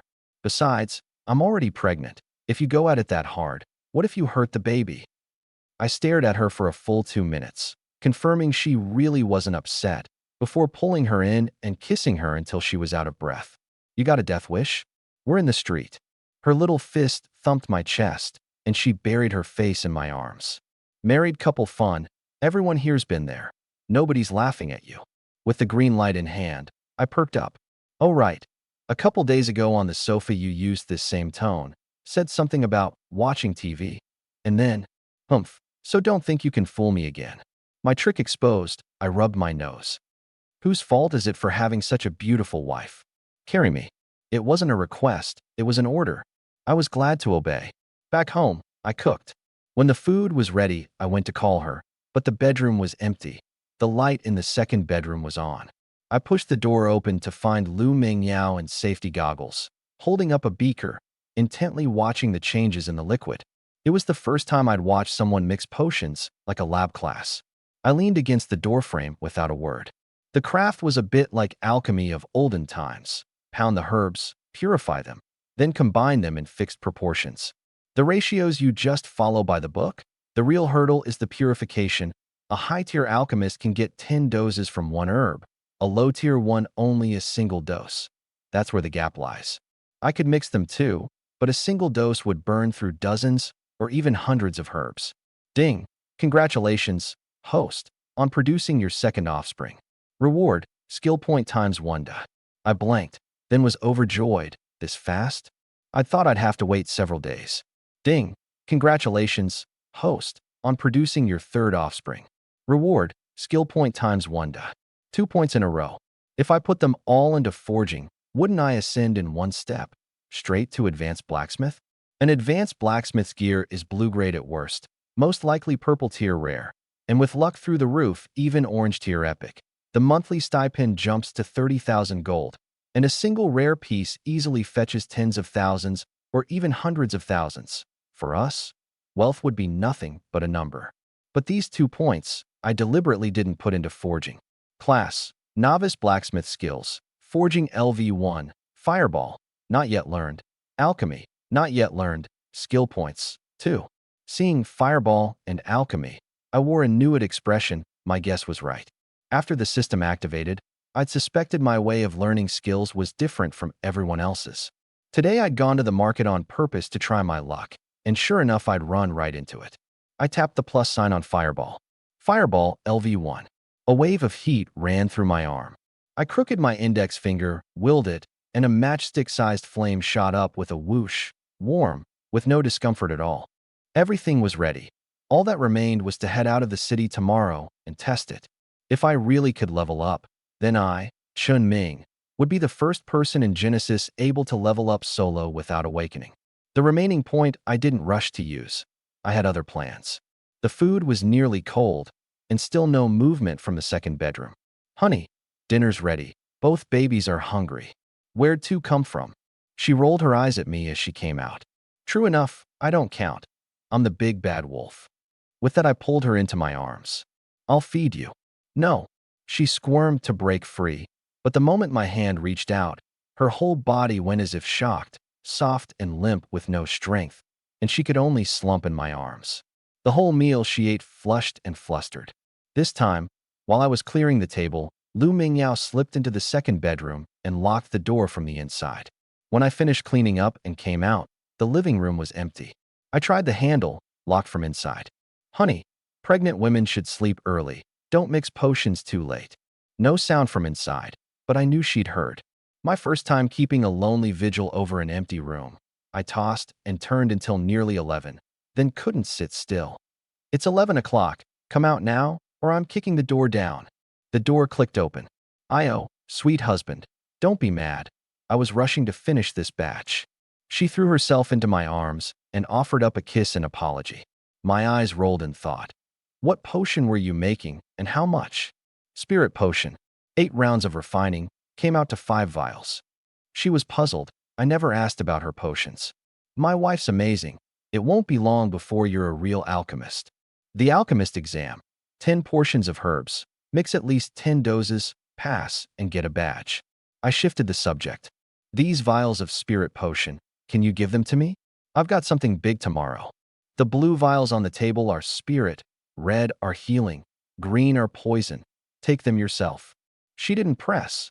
Those were what she'd saved up over a month, meaning to sell at a stall, but if I wanted them, they were mine. I pushed the door open. The table was dense with jars and bottles, each the size of an eye drop bottle. A rough count put it at 50 at least. Enough for tomorrow. Back in the bedroom, I held her and was asleep in under a minute. Lu Mingyao had just showered and was wide awake, the tip of her nose touching his. Watching him, she gave him a dragonfly-skimming little kiss. Honey, don't worry, I'll definitely keep up with you. The next day, I woke on schedule as usual. My belly felt heavy.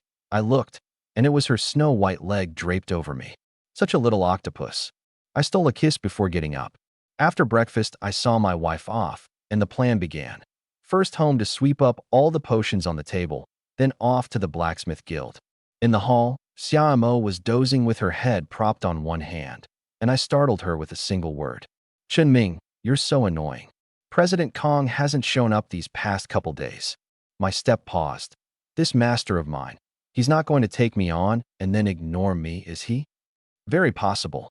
The girl grinned mischievously, but I turned serious. Good girl, I need a storage pack. Can you get one here? A storage pack was also a product of the game reality merger, with the same effect as a game inventory. Every awakened had one. You're not even awakened. What do you want it for? I've got a use. Do you have one or not? I could hardly say I was going out of the city to fight monsters. How big? 10 slots, 20, 50, 100, 1,000, 5,000, 10,000, 20,000. 50 slots is the best value. I rolled my eyes at her. Do I look like someone carrying 10,000 gold? Xiaomo had anticipated this. You've got half. Here's yesterday's sales record. Your 4 blue weapons all sold in one afternoon. 6,000 gold. Deduct costs, and 5,000 comes to you exactly. The rest you can put on credit. My eyes lit up. I'd come to mooch off my master, and there was an unexpected bonus on top. But I've always been thrifty. Girl, we've known each other a while now. How about a discount? This is already the internal employee price. Out there, you wouldn't get it for under 12,000. She looked the picture of harmless innocence. Fine, the 50 slot one. Pack in hand, I dumped all the potions in at once. The pack auto-sorted, 1 slot per color. 20 vials of spirit potion, 20 of healing, 14 of poison. I'm off, girl. Welcome back next time. Watching his retreating back, Xiaomo's little face went rosy. That's for startling me. I'll happily pocket an extra 1,000 gold off you, hee. If I'd known I'd been fleeced for 1,000 gold, I might have spat blood from anger. Too bad the credit slip was already signed.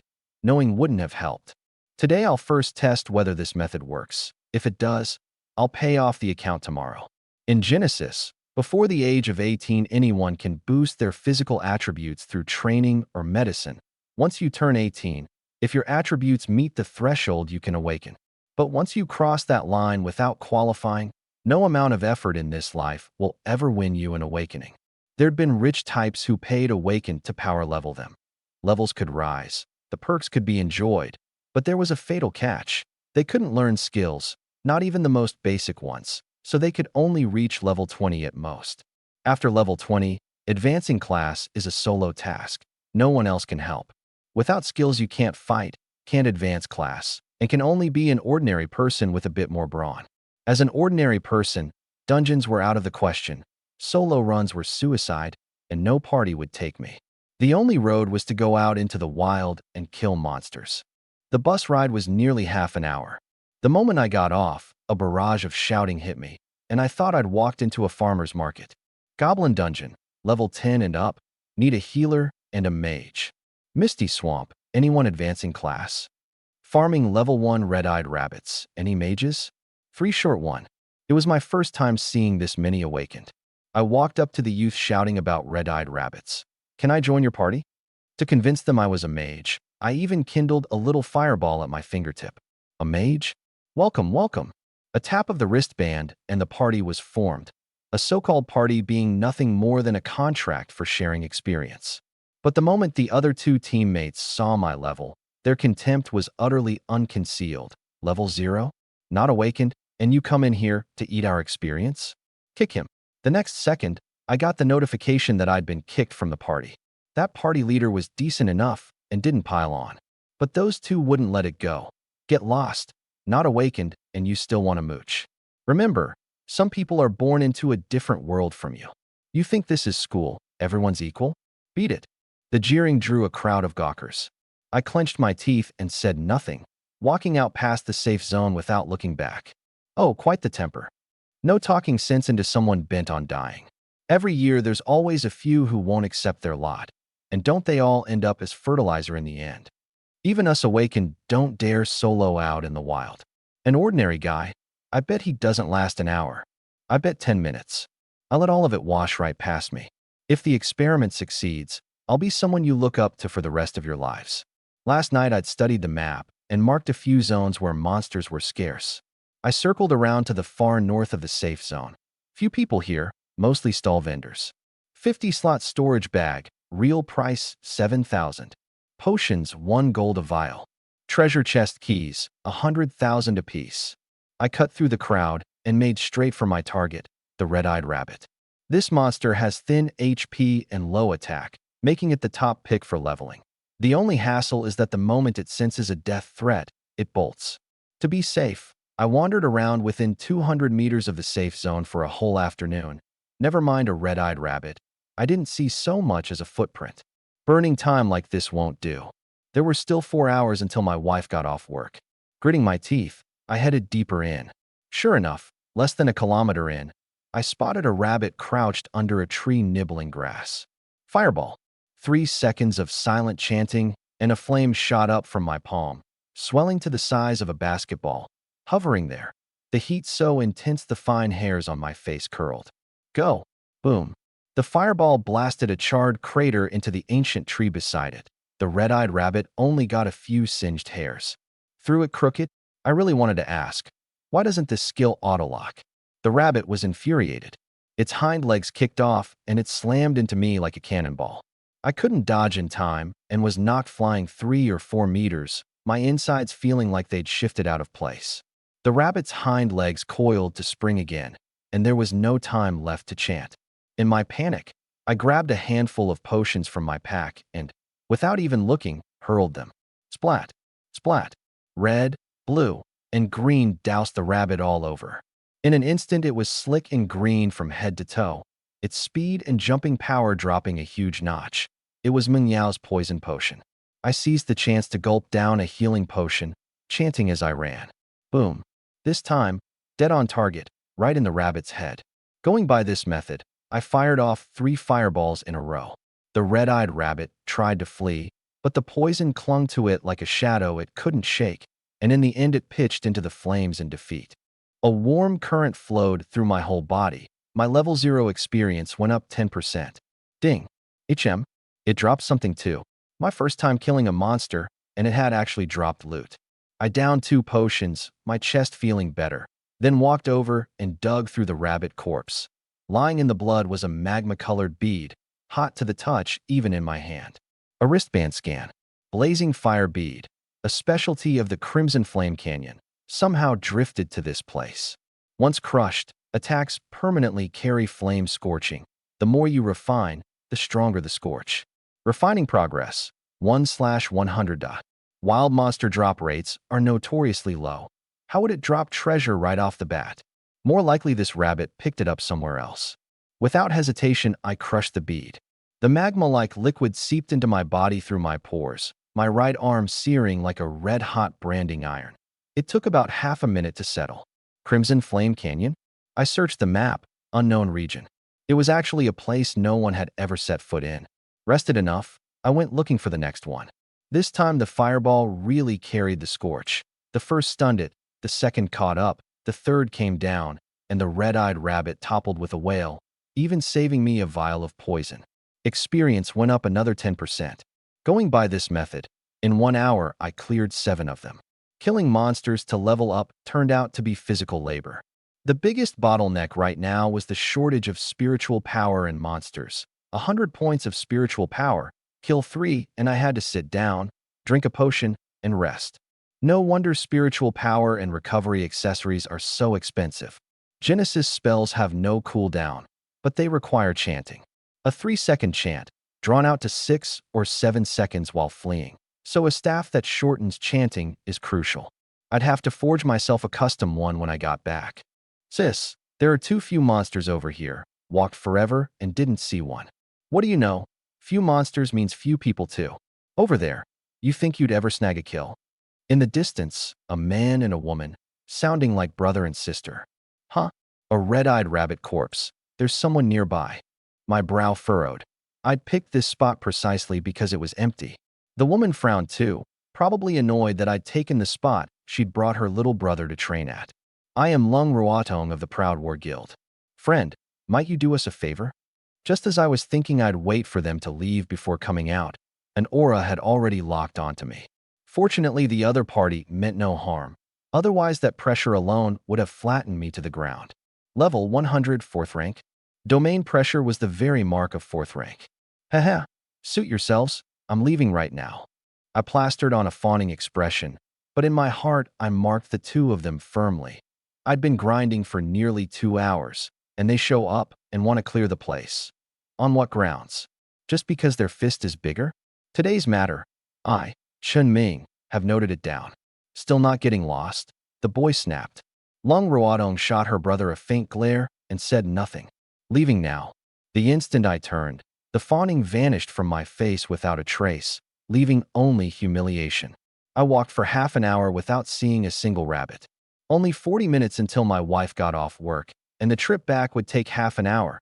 That left me under 10 minutes. Today I probably wouldn't be leveling up. Thump. Something stirred suddenly behind a tree a dozen-odd meters off.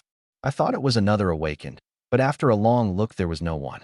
A breeze blew over, the smell of blood. Someone hurt. This was right next to the safe zone, and a newbie getting hurt wasn't strange. Save them or not. The arrogant sneers of that group flashed through my mind. Save them my ass, I'm no great saint.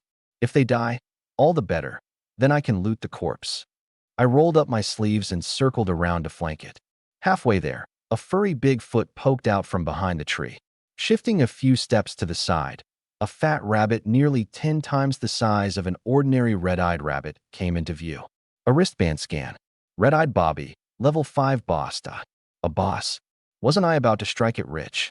The thing was gravely wounded, leaning weakly against the tree trunk, blood still oozing from several gashes. I silently chanted the spell. 3 seconds later, boom. The fireball struck it squarely in the head. Squeak, red-eyed Bobby shrieked. It tried several times to rise and counterattack, but couldn't get up. I'd already started fantasizing about a big boss loot explosion. Boss, sounds like something's going on over there. Unfortunately, the commotion quickly drew others. Someone's coming? I wasn't surprised. I just moved faster, even hurling the poison potions I'd been so reluctant to use vial by vial onto the boss. Looking at all those wounds, it had most likely escaped from another party and run right into me by chance. Hurry.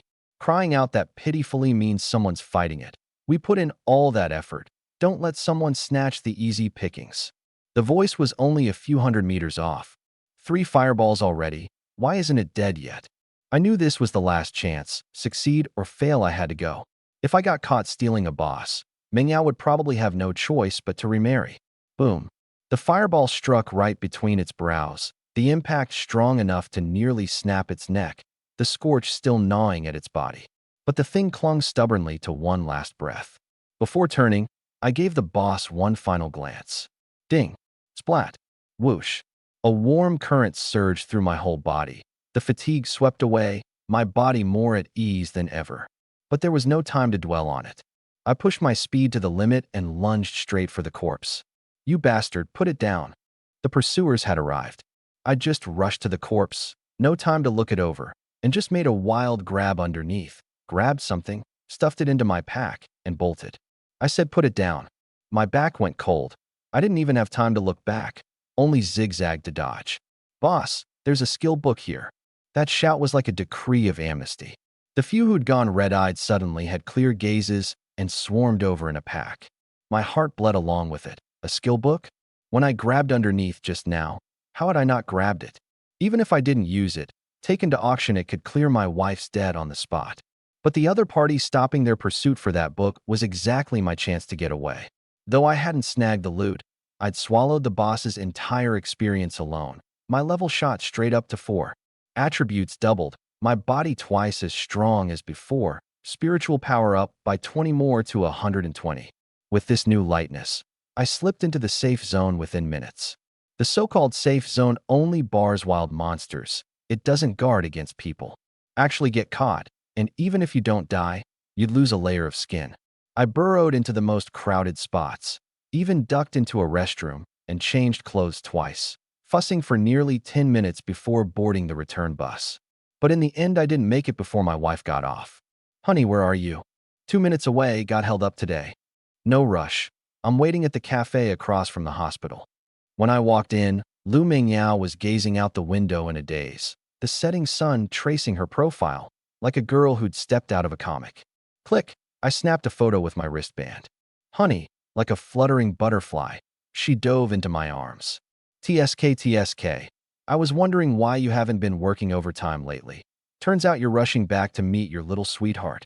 Siswan was standing in the doorway at some point. Siswan caught red-handed. Lu Mingyao buried her head in my arms. Hello, I'm Chen Ming, Mingyao's husband. I recognized that voice. The one who'd urged Mingyao in the hallway to get married was her. I know you. The vegetable who woke up. I never expected you two would be this fated. Siswan's eyes were full of gratification. This girl's been through a lot of hardship.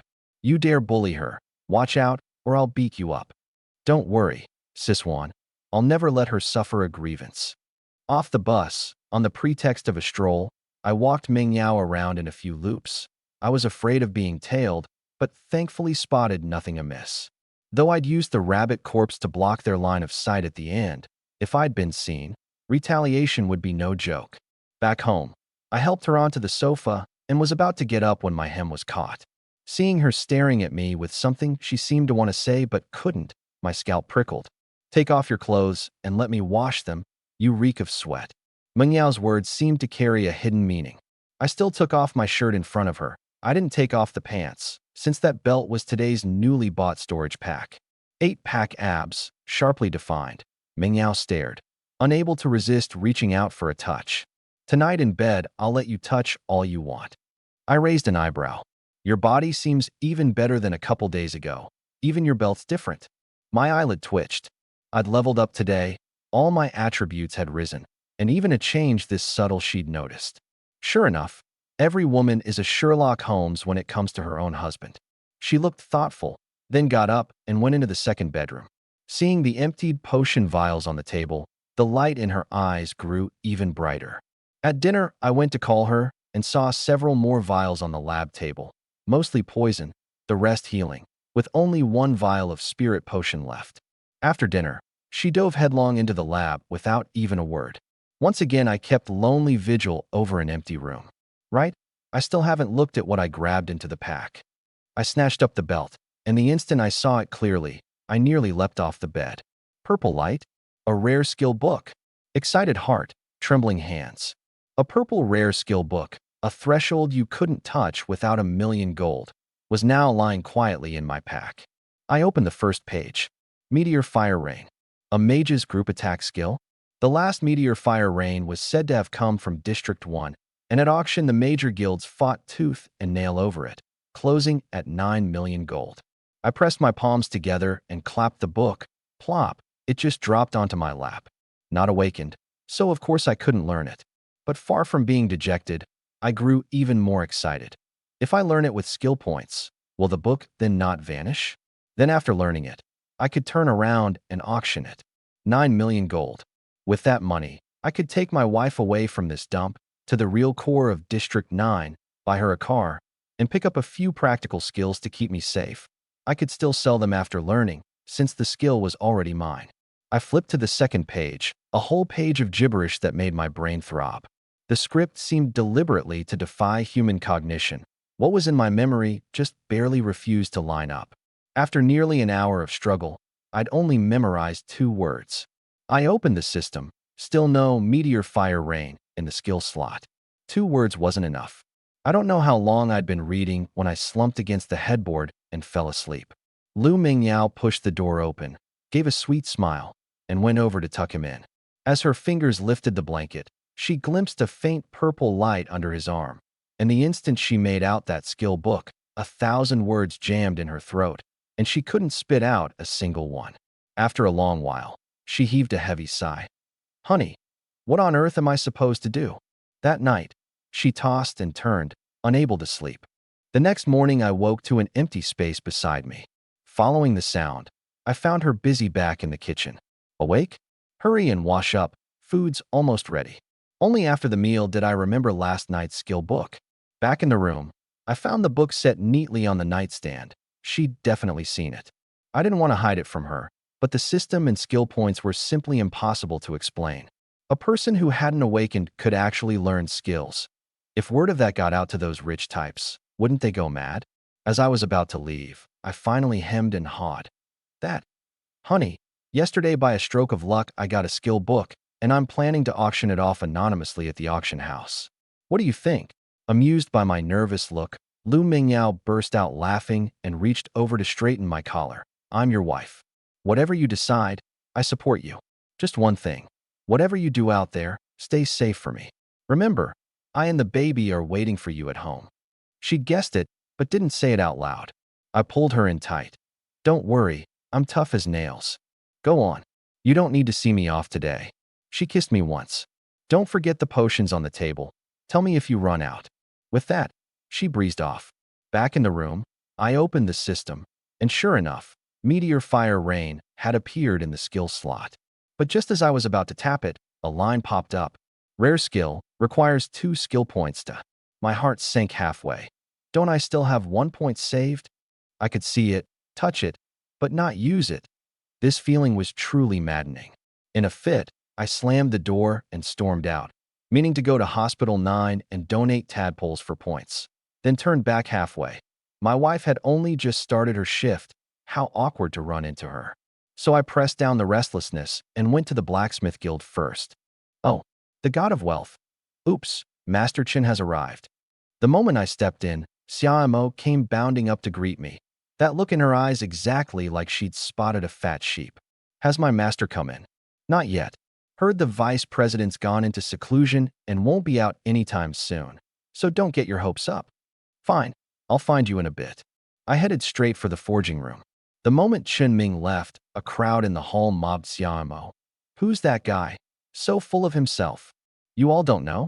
The vice president's new disciple, an 18-year-old novice blacksmith, a genius. Everyone drew a collective sharp breath. The vice president's disciple, an 18-year-old novice blacksmith. Either one alone was out of their league. The one who'd just been calling him cocky now changed his tune. Master Chun is so kind. He even glanced at me just now. That earned a chorus of eye rolls. 18-year-old novice blacksmith? Just dumb luck. Past once is all. A disdainful voice fell, and the whole room went abruptly silent. Recognizing the newcomer, everyone shrank their necks in. Ouya Yunhai, former #1 genius of District 9, novice at 25, intermediate at 30, regarded as the young generation's most likely contender for Grandmaster. Let's just hope he can even hand in his basic monthly quota. Now that would be embarrassing. Watching his retreating back, more than a few sneered to themselves. Word is that someone isn't even from District 9, He came rushing over just to take Grandmaster Kong as his master. Too bad the Grandmaster didn't take a liking to him. There's that too? Spill the details. Sunflower seeds, peanuts, 8 treasure porridge, instant noodles, snacks. How can gossip go without these? Want some? Xiaomo popped up right on cue. The Blacksmith Guild sells everything, living up to its name. Bring it on, Miss Xia. Today's tab. I, Wang Dachui, am footing it. He disliked Uya Yunhai for a long time and rarely got to see him eat dirt. He turned to the middle-aged man with the scoop. Brother, tell us. We'll never breathe a word. Right, never breathe a word. Dozens of heads in the hall nodded in unison. The middle-aged man, savoring being the center of attention for the first time, cleared his throat. You'd all better keep it secret. This Uya Yunhai is the eldest young master of the Uya family of District 3, and the Uya family is a great forging clan of District 3. Never breathe a word, out one side of the mouth, and the next moment the whole guild knew. Several versions even sprouted. That he'd been dumped by his fiancée and made a 3-year vow. That he'd fled here after being squeezed out within the clan. The most outrageous version held that, to be with some bushy-bearded uncle in District 9, he'd defied his family and broken away. Who knows what expression Uya Yunhai would wear if it reached his ears. Of all this excitement, I knew nothing. The staff in my hands had reached the crucial step, engraving the inscription. Too strong an inscription and the weapon can't bear it and explodes. Too weak and the power won't come out. The material's wasted. Only when strength and weakness match and complement each other does a blacksmith's skill show. Today I'd prepped 6 portions of blue-tier high-grade materials to forge 6 staves. Keep one for myself, sell the rest to pay off debt. Last stroke done. Whoosh. A flash of blue. Blue grade was no surprise to me. What mattered were the attributes. Blue staff, forged by Chun Ming's spiritual power plus 10%, carries poison damage. In others' eyes this was already a fine top-grade piece, but I just curled my lip, tossed it aside, and kept smelting ore. Spiritual power recovery plus 30%, carries frost. I want one that shortens chanting. I'm begging. 2 in a row, either spiritual power or movement speed, but not one that reduced chanting. The last portion of, or went into the furnace. I'll forge 10 at most today. Whatever comes out, I'm done after. Half an hour to forge, 10 minutes to engrave, and the blue light flashed again. Blue staff forged by Chun Ming's spiritual power plus 10%, chanting time minus 20%. You son of a gun, finally not poison damage or scorch. White grade gets 1 attribute line, blue grade 2, and it's that randomness that grinds on you most. I checked the time, not even 11 yet. There's time. I wrapped the staff in that ragged canvas and headed out. The gossipers in the hall still hadn't dispersed. The moment I spoke, it went instantly quiet. I've got something to do. Leaving first. Mind selling these few for me? Got it, don't you worry. Not eating lunch. No. Without looking back, I gave a wave. The instant Chun Ming stepped out, the people who'd just been cracking sunflower seeds swarmed Xiaomo, this 18-year-old genius. I'd like to see if he's as miraculous as you say. As fellow blacksmiths, no one knew better than they how hard the impurity removal and inscription stages were. They'd ground their way to today, already surpassing 95% of the world, and who didn't carry a bit of pride? Uya Yunhai's just luck they actually agreed with. Their respect for Chun Ming was merely giving Grandmaster Kong face. I'd advise you not to look. It tends to shake your heart's resolve. Xiaomo cracked seeds, seeming to already know the outcome. The only one who can shake my heart's resolve, besides Miss Yuraw, hasn't been born yet. The man yanked open the ragged canvas. A dazzling blue light rippled out across the counter like water. This, all blue grade. Told you not to look, but you wouldn't believe it. Xiaomo didn't even lift an eyelid. And don't use forged ahead of time as an excuse, no need. Besides, he forged 10 in one morning yesterday, 5 in 2 hours today. On speed alone. Which of you can keep up? The whole hall fell dead silent. Every face uglier than if they'd eaten a fly. 5 blue-grade pieces in one go. Someone would believe you if you called him an advanced blacksmith. All contempt vanished in that moment. Only one thought remained in everyone's mind. This kid, one day, would likely surpass Grandmaster Kong and become humanity's first beyond Grandmaster. By then, I'd already left the guild, heading straight for Hospital 9. All I wanted was to add offspring as fast as possible. The stays were all prepped. The moment I learned Meteor Fire Rain, I'd be a true mage. Top floor, collection room. Even with the mask on, the nurse recognized me on the second glance. I'm here to donate. Sure, this way.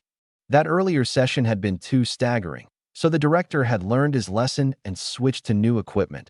The power fully tripled, fast enough to peel a layer of skin off you. In the director's own words, this time I refuse to believe I can't wring him dry. Learning he'd come again, the whole floor braced as if facing a great enemy. That guy's back. Just arrived. Shaolin's leading him into the collection room. Did he say what time he's done? No. With his stamina, surely 2 or 3 hours at least. He doesn't know yet that we switched equipment. This fat sheep. I'll raise him slowly, step by step. Don't go too hard at once and wither him out. Director, his body's so good. Surely it won't come to that. Do as I say. His tadpoles, the women's feedback is all excellent. They're all awakened, so the offspring will most likely be awakened too. All future mainstays in humanity's fight against monsters. No room for carelessness. 2 hours later, I came out refreshed and clear-headed. This time I donated 4 times. If I hadn't wanted to grind levels in the afternoon, I could have gone a few more. After leveling up, my body didn't feel a thing. Just as I was about to leave, the director chased out of his office. Handsome, hold on. The conditions you raised last time, I happen to have a report for you. In the office, the director handed me 2 files. These are where those 2 batches of tadpoles went. I technically had no right to show you, but since I promised you back then, I'll see it through. Both are awakened, so there's not much to look into. I hope you'll understand. Both awakened? Then surely they're not short of marriage prospects. I'd always assumed the women using my tadpoles were ordinary people like me. The awakened aren't on the marriage matching roster. Plenty of them charge single-mindedly after levels, and by the time they remember, they're already getting on in years. There's a deeper reason too. Some clans rest entirely on a single powerful woman, and her marrying out or taking in a husband is a headache. Rather than that, they'd sooner find tadpoles that meet every standard and spare themselves the trouble down the line. I understood. Those coming to borrow seed were all aging powerhouses. I opened the first file. Lung Ruodong, level 149, 5th rank Grandmaster, 66 years old. The photo was exactly the woman who'd thrown her weight around yesterday and driven me off. My grip on the file tightened, actually poking a hole through the paper, then loosened and tightened again. For the child's sake, I'd wipe the slate clean. The photo was identical to the person. If not for this 66 years old written there, I'd have taken her for a young wife of 26 or 7. In Genesis, the higher the level, the longer the lifespan, several times that of an ordinary person. Legend has it that past level 200, one stays forever young. The second file, Lin Xia, 120 years old, level 174, 6th rank, Transcendent. The photo likewise looked like a young wife around 30, with phoenix eyes, a teardrop mole at the corner of one eye, and a slightly full-face shape. The 2 might rank a touch below Lu Mingyao in looks and bearing, but they were still campus beauty class, on par with Shen Yinran. They don't know my information, do they? The director's eyes flickered. Of course not. We never asked your identity, and you've kept the mask on the whole time. Even running into you on the street, they wouldn't recognize you. Only then was I reassured. I'm very satisfied with how you do things. I may come often from now on. The director nearly leapt up with excitement. As I was leaving, the director handed me a gold card and a packet of herbal medicine. This bit of gold counts as payment for your sessions. This medicine you can steep in water or stew with meat back home. It'll restore your body. I pushed the gold card away. I didn't come to sell. Forget this one. It wasn't that I didn't need money. The skill book hadn't been sold off yet. But if I accepted this card, there'd always be an indescribable sense of guilt. That medicine packet you may not refuse. The director spoke earnestly. Don't go overboard just because your body's good. Men need upkeep too. Take it easy. The days ahead are long. Unable to refuse such goodwill, I took the medicine packet and said my goodbyes. Out of the hospital, I made straight for the station. What ran in the streets weren't cars, but levitating trains, 1,500 meters a second. Not long after I'd boarded, a crisp chime sounded in my mind. Ding! Congratulations, host. The fourth offspring has been conceived successfully. Reward, skill point times 1. This fast. I've only been gone under 20 minutes. I happily opened the panel. Class, Novice Blacksmith level. 4 skills. Forging LV1, Fireball LV1, Alchemy, not yet learned. Meteor Fire Rain, not yet learned. Skill points, 2. The plus sign after Meteor Fire Rain was finally no longer grayed out. I tapped it, and the panel froze for a beat. Meteor Fire Rain LV1. A warm current ran through me, and an obscure incantation appeared in my mind. A 6-second chant? Good thing the staff cuts 20%, 4.8 seconds in practice. With a group attack, my monster clearing speed would multiply. Ding! The fifth offspring has been conceived successfully. Reward, skill point times 1. Another one? This efficiency beats making love to my wife. 100% success rate. Back on our wedding night, I'd had to try a good 5 or 6 times before it took. The gap had opened up in an instant. Pity a machine can't provide emotional value. No sooner had the words left me than I startled. What kind of thing was that to say?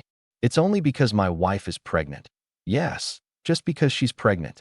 I silently swore I'd never do anything to wrong her. By the time I got off, the donations had all converted to skill points, leaving 3 sitting in my account. I thought it over and put them into the 2 attack skills. Fireball LV2, 1 point spent. Meteor Fire Rain LV2, 2 points spent.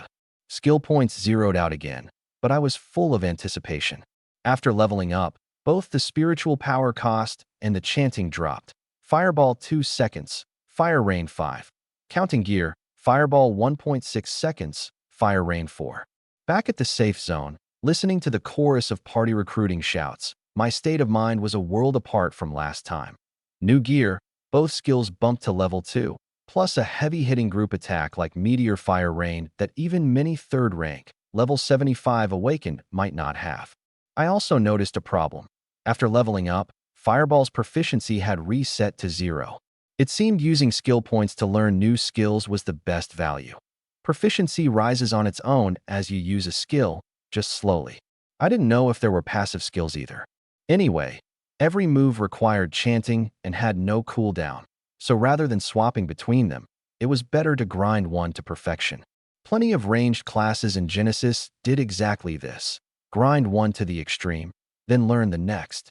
This time, the moment I got off, someone sidled up to invite me into a party, as if everyone had forgotten I was the very experienced mooching ordinary guy they'd mocked yesterday.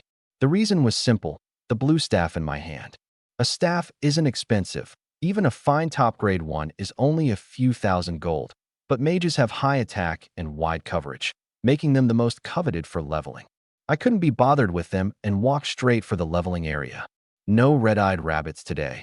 My target was the Frostwind Gorge beyond the plains, a nest of level 8 dark vipers, terrifyingly dense and steeped in deadly venom, the nightmare of the newbie zone that almost no one dared enter.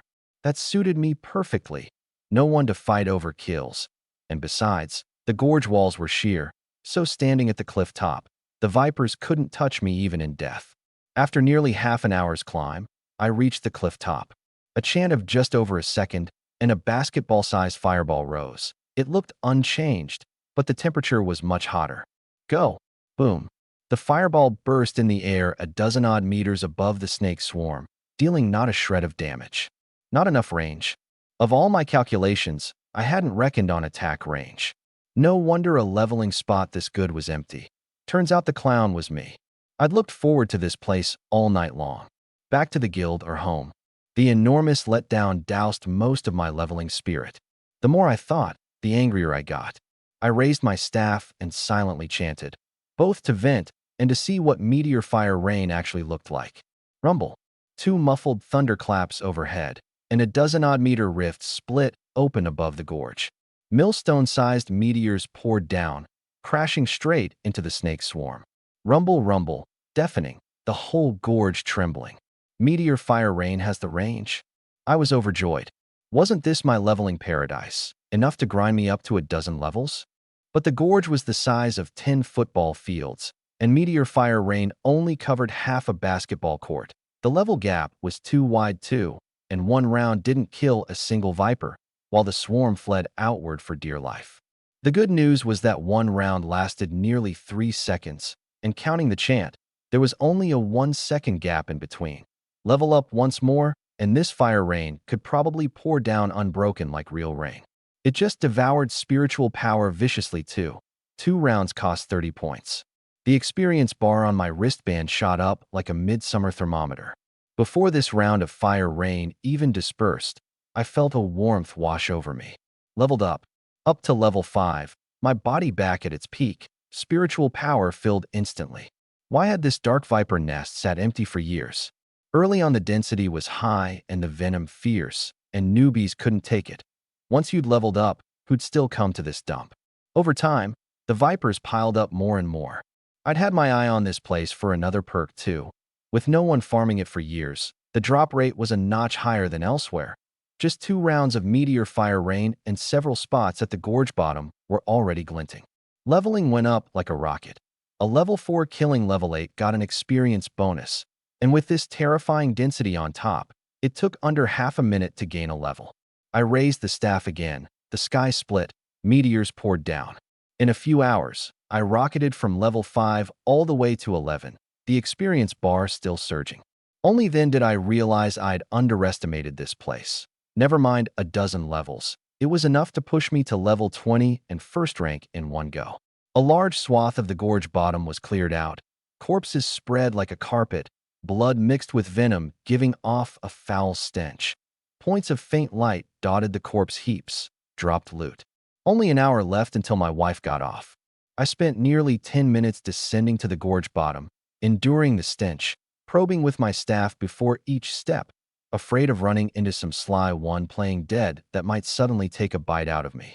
First, I'd pry the corpse aside with my staff and confirm no danger before reaching in. Black belly snake venom. Potion recipe poisons the target and causes mental disorder, lasting 1 minute. A potion recipe? In Genesis, a life profession's recipes and blueprints were as precious as skill books. One good recipe could support an entire clan. I'd save it for my wife. Mingyao was working toward alchemist, perfect timing. Broadsaber, advanced attack speed plus 10%, carries bleed. A fine top-grade attack speed piece, worth a few thousand gold. Equipment drop rates in Genesis were extremely low. This was the first item I'd ever had drop. 5 poison bead, a specialty of Poison Island, drifted to this place. Once crushed and refined, attacks permanently carry poison. The more you refine, the stronger. Progress 0 out of 100. Crushed. Another blueprint? I want a skill book. What I wanted most right now was a passive skill book. Not powerful, but it shines in that it costs no spiritual power and is always active. Their drop rate was even lower than active skills. But the next blueprint swept away all my gloom. Hidden Spring Set Blueprint. Rare. 9 pieces to a set.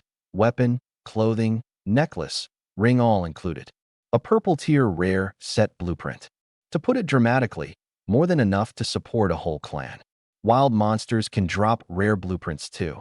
So this was the perk of pioneering virgin territory? No wonder so many people were keen on opening new maps. It was just that when I spread it open and tapped, the prompt said learning failed, requires advanced blacksmith. A matter of time. Right now I was a novice blacksmith at 10% proficiency, and at this forging speed and blue output rate, I'd advance to intermediate within a month or so. New growth on withered wood, rare passive, boosts the body's healing power, stronger the higher the level. A passive really did drop. I checked. At level 8 this skill's recovery rivaled a healing potion, higher than that there was no record yet. The last 2 items were leather armor, adding frost damage resistance, useless to me, and hard to explain to my wife if I brought them home, so I just tossed them all into the pack. On the way back, I took stock. 3 pieces of gear, 2 blueprints, 1 bead, 1 passive skill book, plus 7 levels of experience. One afternoon, a bumper harvest. The gear I'd tossed to Xia Mo to sell on consignment, as usual, 90% to me. Right? I still need a trip to the auction house. The Meteor Fire Rain skill book was still in my pack, and this was my key to climbing out of poverty. No wonder every awakened had fancy cars and mansions. The money came too easy. A month of mining only netted me 3,000 gold, less than the worth of a single blue piece of theirs. At the auction house, a beauty in a red cheapao came to greet me. Dark hair pinned up with a chopstick-like hairpin slanted through it, around 5'9" by my estimate. A pair of long legs. I told myself again and again that I had a wife, but my eyes wouldn't obey.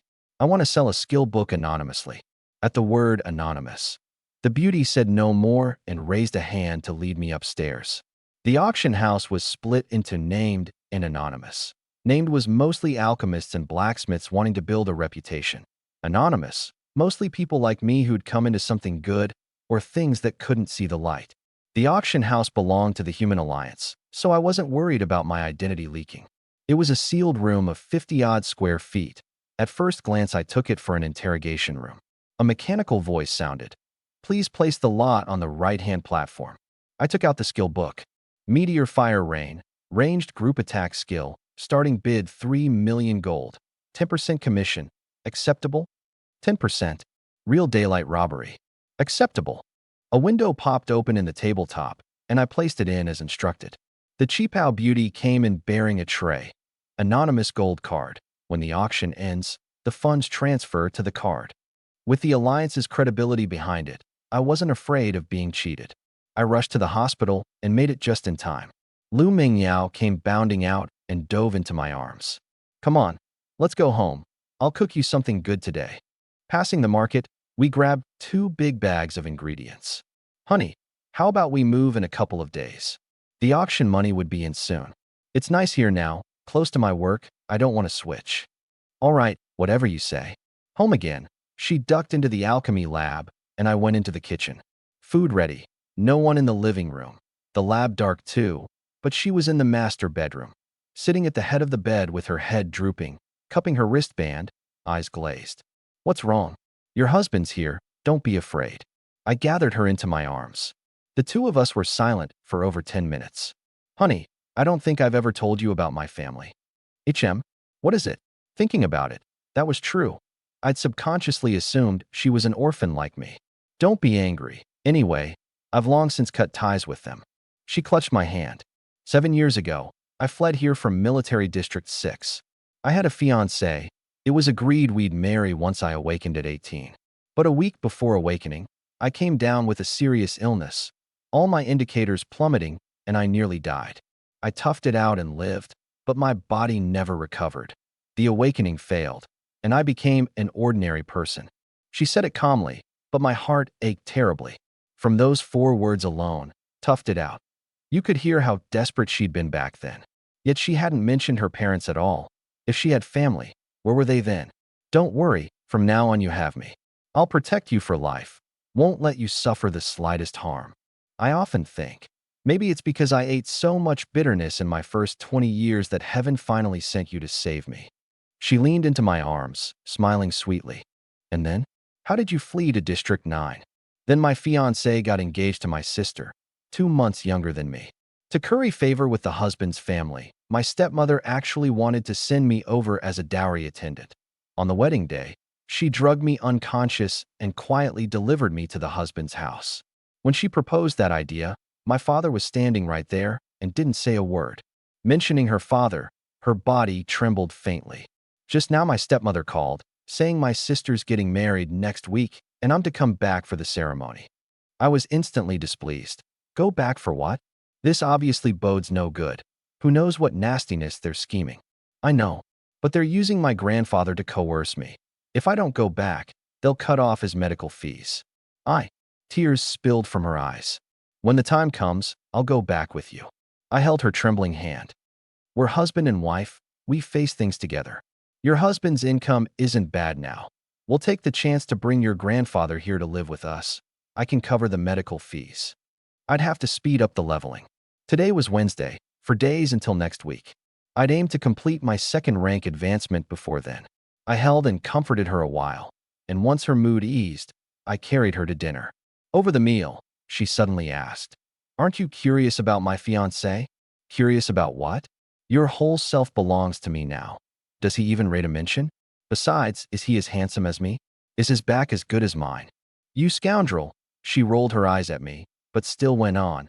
His surname's Chun, eldest young master of the Chun family of District 6, same age as me, and awakened, probably third rank by now. I don't have an ounce of feeling for him. I've met him twice total. Can't even count him an ordinary friend. The corner of my mouth lifted in spite of myself. But my little bit of pettiness had probably long since been seen through by her, saying I didn't care, while my displeasure was written all over my face. This meal, I ate with particular relish. Maybe sweet talk goes well with rice. What day do you plan to go back? I needed to plan out these few days. Go back the first day, mainly to see grandfather and handle the hospital transfer while I'm at it. She wanted to bring her grandfather to Hospital 9, easier to look after with work. All right, whatever you say. Early the next morning, I made breakfast and hurried out, leaving a note. Lu Mingyao woke to see the note, then gazed at her own fair palm. Do I still have a chance? She sighed, folded the note carefully, tucked it into an exquisite little pouch, and locked it in a drawer. These are all sweet memories. I should keep them well. In a blink, she was a different person from the woman who'd been melancholy at the head of the bed. I went to the guild first, then took a cab straight to the commercial street. I'd glimpsed an interesting place yesterday, the skill exchange corner. This was a spot the Awakened had spontaneously put together, for one thing only, swapping skills. The clever part was that paying a difference wasn't allowed. You could only trade skill for skill. If you thought it worth it, trading a rare for a common was fine too, all by mutual consent, with no one able to force a sale. Word was the founder was a transcendent over level 150, 6th rank, and no one dared act up here, or they'd be hunted down.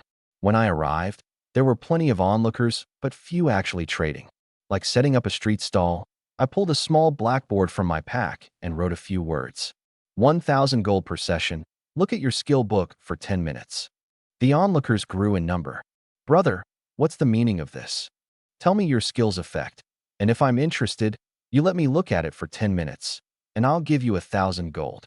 Everyone looked up at me in unison. I knew that look, the same as looking at a fool.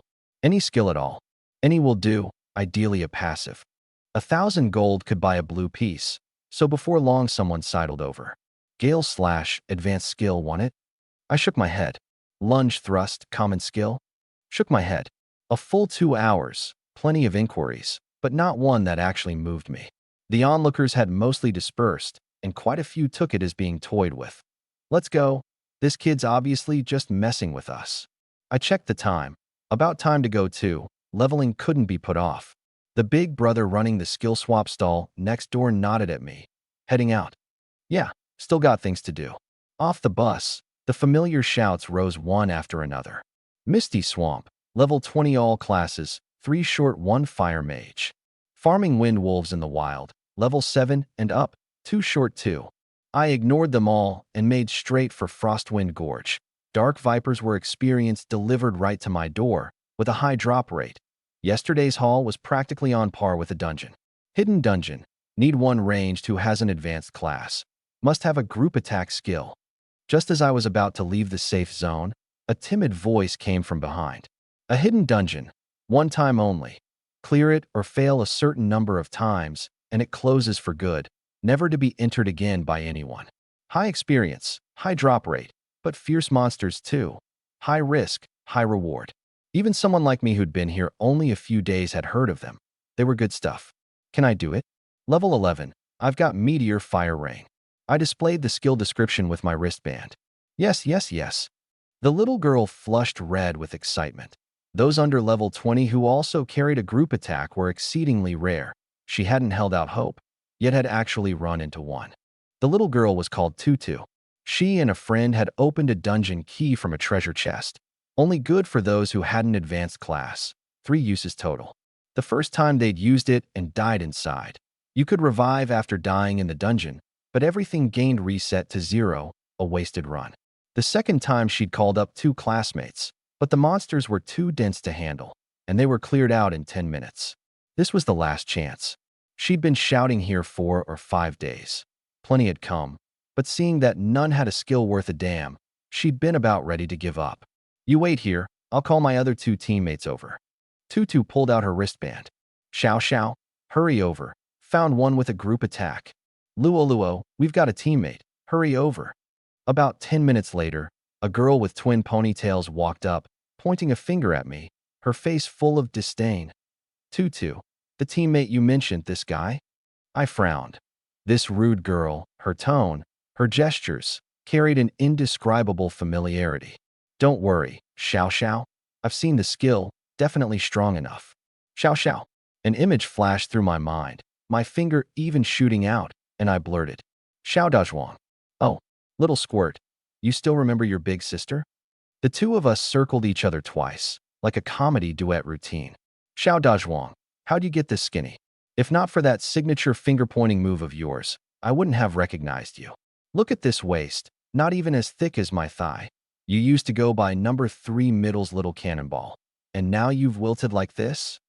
So am I prettier now, or prettier as a kid? Xiao Xiao flipped her bangs. I reached right out and copped a feel of her exposed midriff. Xiao Xiao wore a crop top and denim shorts, fair long legs. Not a single man passing by able to resist a look. Slap. Where do you think you're touching? Before my hand was even back, it caught a slap.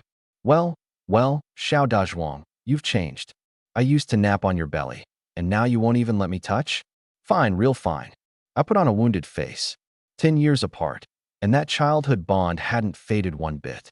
Touch your fill, all right. Xiao Xiao grabbed my hand grumpily and pressed it onto her own belly. The crowd of men around practically spat fire from their eyes, itching to kick me aside and step in themselves. Tutu stood by, all gossipy curiosity. When we'd horsed around enough, Tutu pulled Xiao Xiao aside. Confess honestly, is this handsome guy the little squirt you're always calling out in your sleep? Xiao Xiao flushed scarlet in a flash. You just heard me call it, didn't you? And you're still asking. You two are fated by heaven, a dozen years apart, and you reunite like this at exactly the right time. What if he's married? Xiao Xiao, blushing. No way. What awakened gets married at 18? It's prime time for grinding. In our circle, marrying at 30 counts as early. From your lips to God's ears. If it works out, you give a big red envelope. Absolutely. Without me, you two would never have met. So it's got to be the biggest one. At the mention of a red envelope, Tutu's eyes lit right up. As they were murmuring, the last team member arrived late, and the mood went stiff. Tutu, this is my boyfriend Chun Nan, level 20 wind element ranged. That random scrub you pulled in. Kick him, yeah? The woman had arrived without sparing me a single glance, as if I didn't exist. Huh? Didn't we agree before coming? Tutu, at a loss, looked to Xiao Xiao as if for help. I blanked first, then felt at ease, so as not to put Xiao Xiao in a bind. I planned to bow out of the party myself. I had a good leveling spot anyway. Luoluo, when it was time to recruit, you couldn't swallow your pride or stomach the hardship, and Tutu shouted out here for days. We finally scrape a team together, and you bring your boyfriend to take a slot? Don't you think that's too much? Xiao Xiao's temper had never been good, I knew, which was the very reason I'd planned to leave on my own. Seeing the two women about to come to blows, I stepped up to pull Xiao Xiao back, but someone beat me to it. Don't worry, beautiful. I'll join and I'll definitely carry you all to a clear. You know about that Frostwind Gorge Dark Viper wipeout that blew up the forums? Those vipers, I killed them. Now you've got a measure of my strength, right? Luolua's boyfriend planted himself in the middle, smugly smoothing his thinning bangs, then struck what he thought was a cool pose, his eyes roaming all over Xiao Xiao. At first I didn't pay it mind. The guy was level 20, doing something that stirred up the forums wasn't strange. But why did those words sound more and more familiar the more I heard? Frostwind Gorge, Dark Vipers? Wasn't that my leveling spot? I opened the forums, and a post was riding high up the hot list. Mysterious powerhouse appears in Frostwind Gorge. Dark Vipers suffer a total wipeout. Is this the distortion of human nature, or the decay of morality? The photo's timestamp was exactly shortly after I'd left. Corpses strewn across the whole gorge, blood and venom hanging in the air, eerie and ghastly. Only then did it click. This greasy youth in front of me was impersonating me. He'd never dreamed the real deal was standing right beside him. My finger, already on leave party, released again. I rather wanted to see how this guy would spin it. But before I could call him out, Xiao Xiao opened fire first. You say it's you, so it's you? You think I'm blind? Thousands of people on the forums have jumped up to claim it, saying they killed them. One line left him speechless. Xiao Xiao, don't go too far. Chen Nan's my boyfriend at least. I have you kick one piece of trash to swap in my boyfriend. What's wrong with that? Give you an inch and you don't know your place. Without the two of us, you wouldn't last a minute in there. Oh, almost forgot. This is your last chance. Luo was certain they had no choice but to kick me. Hey, I give you an inch. Listen here, Luo. Don't forget, this chest was opened by me and Tutu. It's got nothing to do with you. We called you only for old classmates' sake. Since you think we're not worthy of you, then go find someone better. Ding. Luo has been kicked from the party. Xiao, you bitch. You dare kick me. Without me, you couldn't even kill the first mob. Luo blew up, stamping her feet and cursing. If fighting between humans weren't forbidden here, they'd probably have come to blows already. Let's go. Just the three of us. Should be fine. I stepped forward, likewise without sparing Luo a glance. Her boyfriend, on the other hand, was glaring at me with a man-eating look. You just wait. My eyes narrowed. Even the meekest person has a temper. I hadn't said a word from start to finish. He impersonated me, and I let it slide. And he still had the nerve to tell me to wait? Fine, then I'll wait. Just don't keep me waiting too long. I paused. Luo, keep your toy in check. His words reek of desperation. Puffed. Amid the tension, someone couldn't help laughing out loud, and the surrounding gawkers joined in. Human toy, heavy on the reek. Little lady, you're vicious. Xiao opened up with full firepower, jabbing a finger at Luo's nose for a thorough bombardment. You were the one who shamelessly begged your way in, and now you've got the face to bark here? Not convinced. Take it to the arena. You really think you're somebody. She cursed Luo so hard, she couldn't even open her mouth. Come on, why waste breath on trash? I dragged Xiao off, and as we left I gave that man a long, deep look. I, Chen Ming, am no paragon of virtue. Just one rule. Leave me be, and I'll leave you be. But cross me, and don't blame me for stopping at nothing. Out of the crowd, I was still holding Xiao's hand. I strode forward, but she'd gone shy as a little bride, a far cry from her ferocity moments ago.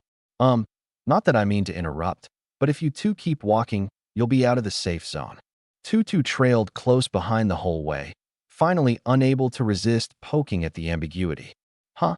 Aren't we going to the dungeon? How do we get in without going out? This key teleports us straight in. Tutu jerked her chin, casting a meaningful glance at Xiao. Only then did I realize I was still gripping Xiao's hand. The two of us exchanged a look and let go without a fuss. Soft and smooth, completely unlike the chubby feel from childhood. I suddenly realized we weren't kids anymore, and besides, I was a married man. Carrying on like this wasn't right, so I took the initiative to put a little distance between us. Start the teleport. We're one short, so this time we'll just take little squirt in to see the world. Hide behind your big sister in a bit.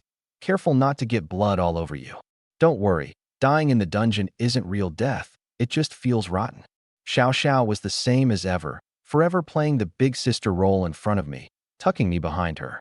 Tutu pulled a box from her storage space. The moment the lid opened, I blurted, "What the Pandora's box?" The next instant, the three of us vanished from the safe zone. The howling gale stung our faces, with monster cries drifting to our ears now and then. We landed on a dense forest path. From the condition of the road, a fair number of people came and went here normally.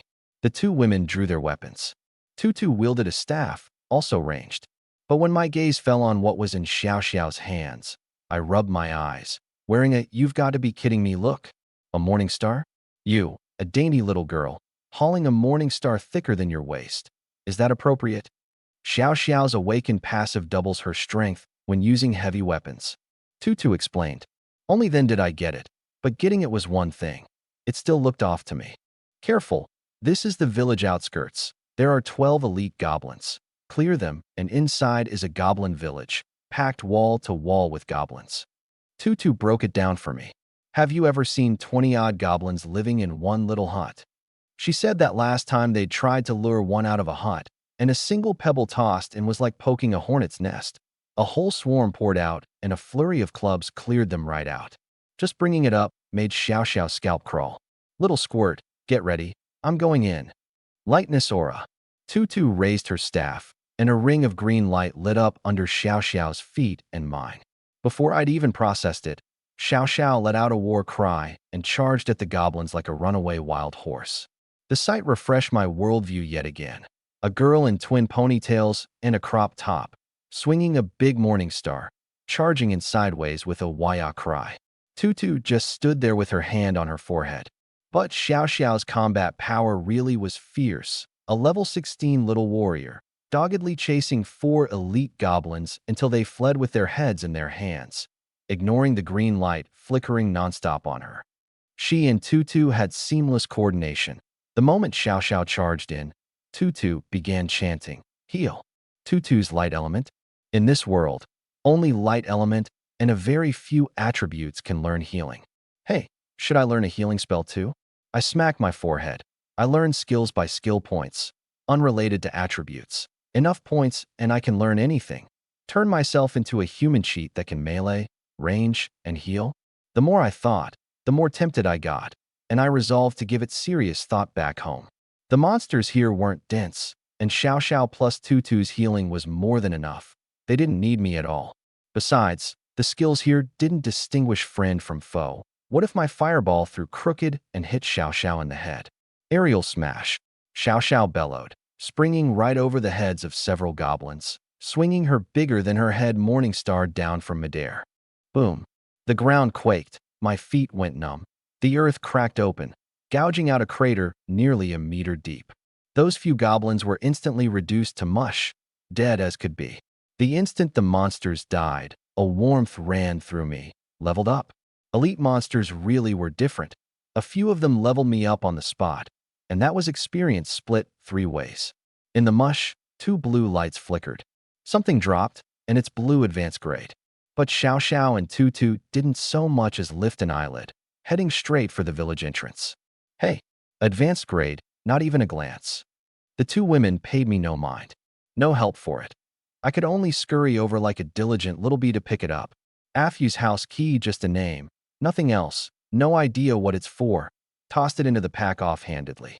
Profound aperture rejuvenation, advanced passive, automatically restores spiritual power, effect scales with level. There's a skill book. You 2 won't even glance at it. So annoying. You like it, it's yours. Walking ahead, Xiao Xiao scratched her head irritably. Her innocent twin ponytails clawed into a bird's nest. You said it, no takebacks.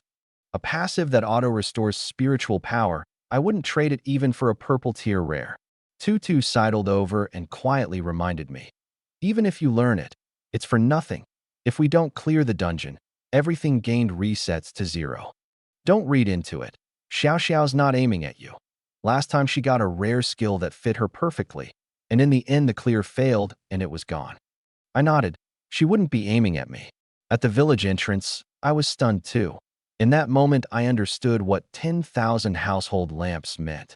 As far as the eye could see, densely packed yurt-like little huts. Goblins wandered outside the huts here and there, sparse, giving the false impression of not many. No wonder you wanted to lure the monsters out of the huts last time. I'd have fought it the same way. All right, stop gawking. Xiao Xiao patted my shoulder. Hurry and kill yourself to get out and farm wild monsters. Today your big sister's leveling you up. Kill myself? Aren't we here to run the dungeon? 3 people's damage isn't enough. Too many monsters, can't kill them all. Tutu, all world weary. Let's give it a try. We go back to 0 if we die anyway. I spread my hands. But before starting, I took out pen and paper and spread open that spiritual power restoring skill book. What are you doing? Learning the skill? Copying it. I laid the paper over it. This was specially prepped this morning, originally meant for the skill exchange corner. Never expected it to come in handy here. Stroke by stroke, I earnestly wrote out 10 characters before stopping. With this, even if the clear fails, I can still get the skill in hand. With no worries left behind, my courage grew too. Get ready to pull. Xiao Xiao, block anything that tries to get near us. Tutu, keep heal on Xiao Xiao at all times. With that, I raised the staff high and stood outside the village wall chanting. Meteor fire rain. Rumble rumble. 2 muffled booms overhead. Xiao Xiao, look, the sky split open a big hole. Tutu jumped and pointed at the sky like she'd discovered a new continent. The next instant, millstone-sized meteors poured down, trailing long tails of flame, like the apocalypse, crashing into the village without warning. Those wooden huts were like toys before the meteors. The high heat set them alight before the stones even hit. The stretch by the village entrance turned into a living hell in a blink. Wooden structures, everything in a meteor's path, a sea of fire. Add the blazing fire bead scorch, and it was a tiger given wings, fiercer even than at Frostwind Gorge. Many goblins, before they understood what was happening, were stunned by the unbroken meteors and swallowed by the flames, fleeing wildly with screams that set yet more huts ablaze. Tutu swallowed, wiped away a non-existent cold sweat, and gripped Xiao Xiao's hand, trembling slightly. Xiao, Xiao Xiao, this big thigh we casually grabbed off the street, seems kind of thick. Xiao Xiao seemed frozen too, her face no better. Listen, this thigh you'd better hug tight. If it comes to it, sacrifice a little of your charms, but keep him here. Whether we take off from here on out rides entirely on him. One round of fire rain had just let up when Tutu nudged the dazed Xiao Xiao. Don't stand there. Your turn. A skill with this huge a range, the chant surely took a long time. Xiao Xiao had just pulled out her morning star to charge when the sky darkened again. Holy crap, the chant's this fast. Rumble, rumble. In just 1 second, before the goblins could even catch their breath, the meteors came down again. A 1-second chant. Tutu felt the sky had fallen. It wasn't until the third round came down that she got it. No, this is the skill's duration. A warmth ran through us. Tutu leveled up. The aura of Xiao Xiao beside me shifted with it, leveling up too. 3 rounds of fire rain to finally kill the goblins. I felt the warmth flow through my whole body. I leveled up too. Level 13. Less than 5 minutes since the last level. This speed out in the open would set off that crowd's green-eyed envy all over again. Leveling up topped off my spiritual power again. The fire in the village still spread. The wooden huts turned into natural kindling. My earlier worry had been pure overthinking. Once these goblins caught fire, they'd only run around shrieking, never even thinking to counterattack, sitting ducks plain and simple. Meteor fire rain. Another round came down. The screams in the village never stopped. Seeing they couldn't help, Xiao Xiao and Tutu just settled in to slack off with clear consciences. 3 hours, and this ring outside the wall was swept clean. The 3 of us had hit level 25 an hour earlier, but without advancing class our levels were stuck here. Experience still rose, just waiting on the class advancement, after which it'd instantly convert to levels. I downed a vial of spirit potion. All 3 packs had long been full. I'd even switched to a big 200-slot pack, and now I only picked up skill books, rares, and fine top-grade gear. There was simply no room for anything else. The village was already 3/4 destroyed. But next we'd have to step into the village heart and face the goblins head-on. And whether I could keep loosing skills this carefree, no one could say. Xiao Xiao held out a purple staff like she was offering treasure. Little squirt. Want it? Does it have a chant reduction attribute? She shook her head. Then give it to Tutu, or take it back and sell it. This was the first rare piece of gear dropped since coming in. 6 or 7 skill books had dropped too. None I urgently needed, but a few the 2 girls could use, and they learned them on the spot to boost their combat power. Come on, let's get to work. Who knows if I can push to level 50 after advancing class out there. With a romantic rival in front of me, without strength, I wouldn't even have the nerve. The 3 of us stepped into the village heart, and the dungeon entered its final act, the true brutal battle beginning too. Whether all this stuff in my pack could be carried out hinged on this one fight. Sure enough, the moment we neared the center, the goblins went on alert, but they didn't charge, only snarled at us, as if to drive us off. Tutu, take good care of Xiao Xiao. I raised my staff. Meteor fire rain. Rumble, rumble. Meteors crashed down like the apocalypse. But this time, the goblins neither fled nor scattered. Wreathed in flames, they endured the searing pain, their bloodshot eyes fixed dead on me. No snarling, no frenzy, only hatred. It was this fellow with the staff who'd destroyed their village, killed their kin. Roar. The swarm of goblins, eyes red, braving the meteors, threw themselves at me with reckless abandon. Chen Ming, run. Xiao Xiao was so anxious her eyes went red. Her first thought not herself, but me. Tutu was more direct, raising her staff. Lightness aura. The aura settled on me. Seeing things go south, I spun and ran, chanting as I went. the meteors landing on the goblin's only path. Xiao Xiao and Tutu circled around the fire rain and ran the other way, trying to draw off part of the swarm to share my pressure. But those red-eyed goblins ignored the two women entirely, passing right by them without striking, eyes only for me. Ding! A light screen popped up. The Goblin King, watching his kingdom destroyed and his subjects slaughtered, is racked with grief and hatred. At the cost of half his cultivation, he casts Curse of Calamity upon you. Curse of Calamity targets luck -100, dogged by misfortune, everything going wrong. The cursed cannot revive upon death. Before I'd finished reading the prompt, my foot tripped. Just now, focused only on fleeing and chanting, I had no time to react and fell flat on my face, splitting my lip and getting a mouthful of dirt. By the time I scrambled up, the red-eyed goblin swarm was within 20 meters, and a few of the more impatient ones had already hurled their weapons at me. Tutu and Xiao Xiao read the curse info, their little faces white as paper. Xiao Xiao especially, tears spilling over. She charged at me with reckless abandon. The morning star swung in an afterimage. The goblins it struck either dead or crippled. She was level 25, a full 10 levels above these goblins. What used to take 2 combos to kill, she now took out in 1, and with a crit, 1 goblin per swing. Under the curse, my situation was no fun. Barely dodging the flying clubs and stones, I ran while chanting Fire Rain, and halfway through, my throat itched fiercely, a single cough, and I realized I'd swallowed dirt. The Fire Rain was forced to break off, and I had to start over. I spun and ran the other way, only for another swarm of goblins to pop up at the end of the path. Nice, cutting me off by taking a shortcut? I cursed and could only veer into the dense forest. The moment I entered, branches scratched me all over, adding a poison status too, my speed gradually slowing. At this rate, getting caught was only a matter of time. This curse lowers luck by 100. It's monstrous.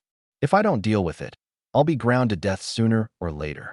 I calculated fast and shouted at the two women on the spot. Xiao Xiao Tutu, I'll lure the mobs away. You two go kill the Goblin King. To catch the bandits, first catch the king. Tutu got it instantly. But Xiao Xiao was too frantic to think, charging toward me.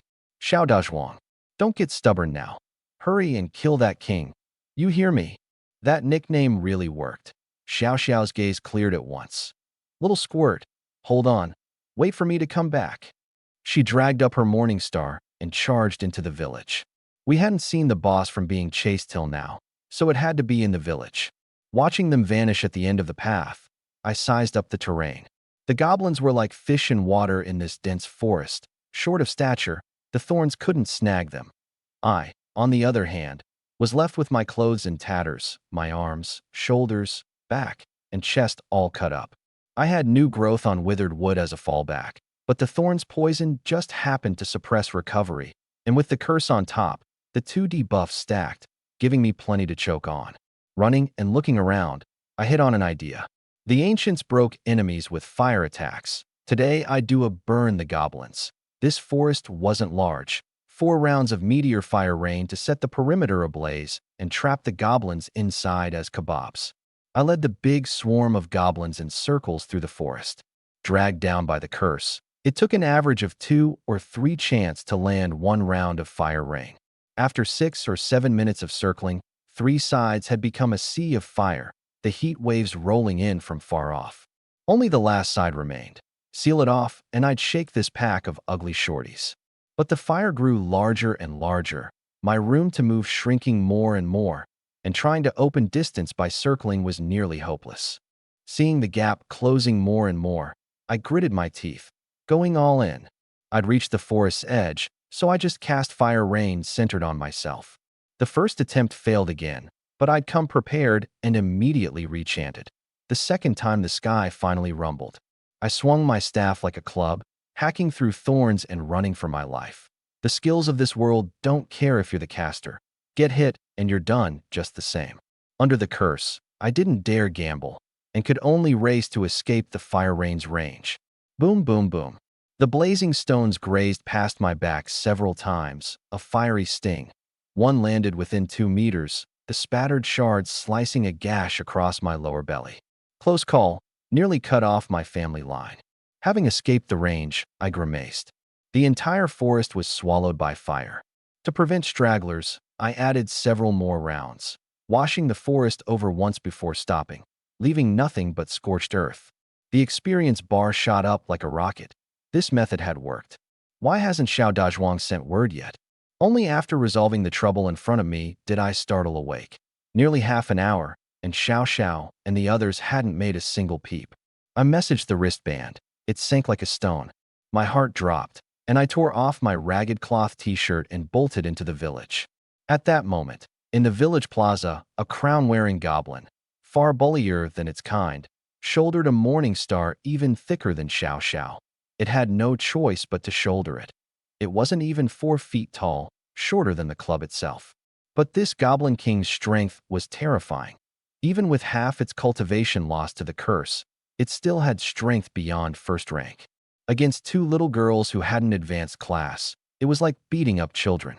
Xiao Xiao, also a strength-type melee, had not the slightest edge, relying entirely on Tutu in the back to keep her alive.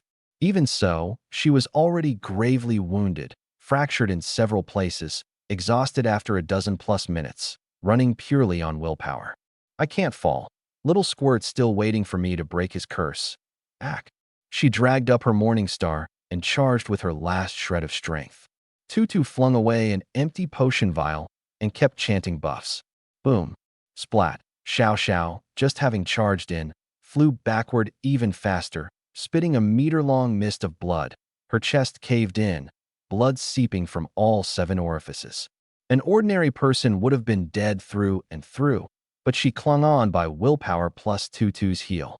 Even so, she still propped herself up on the morning star, rising shakily to charge once more.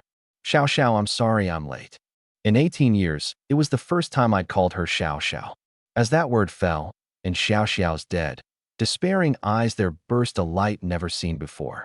She turned and saw me standing there, real and solid, and at that one glance, as if drained of all strength, she reached out to touch my face, like a battered rag doll. But the moment her body moved, she pitched straight forward. I lunged and caught her, and looking at her, barely breathing in my arms, my heart felt gouged by a sharp blade.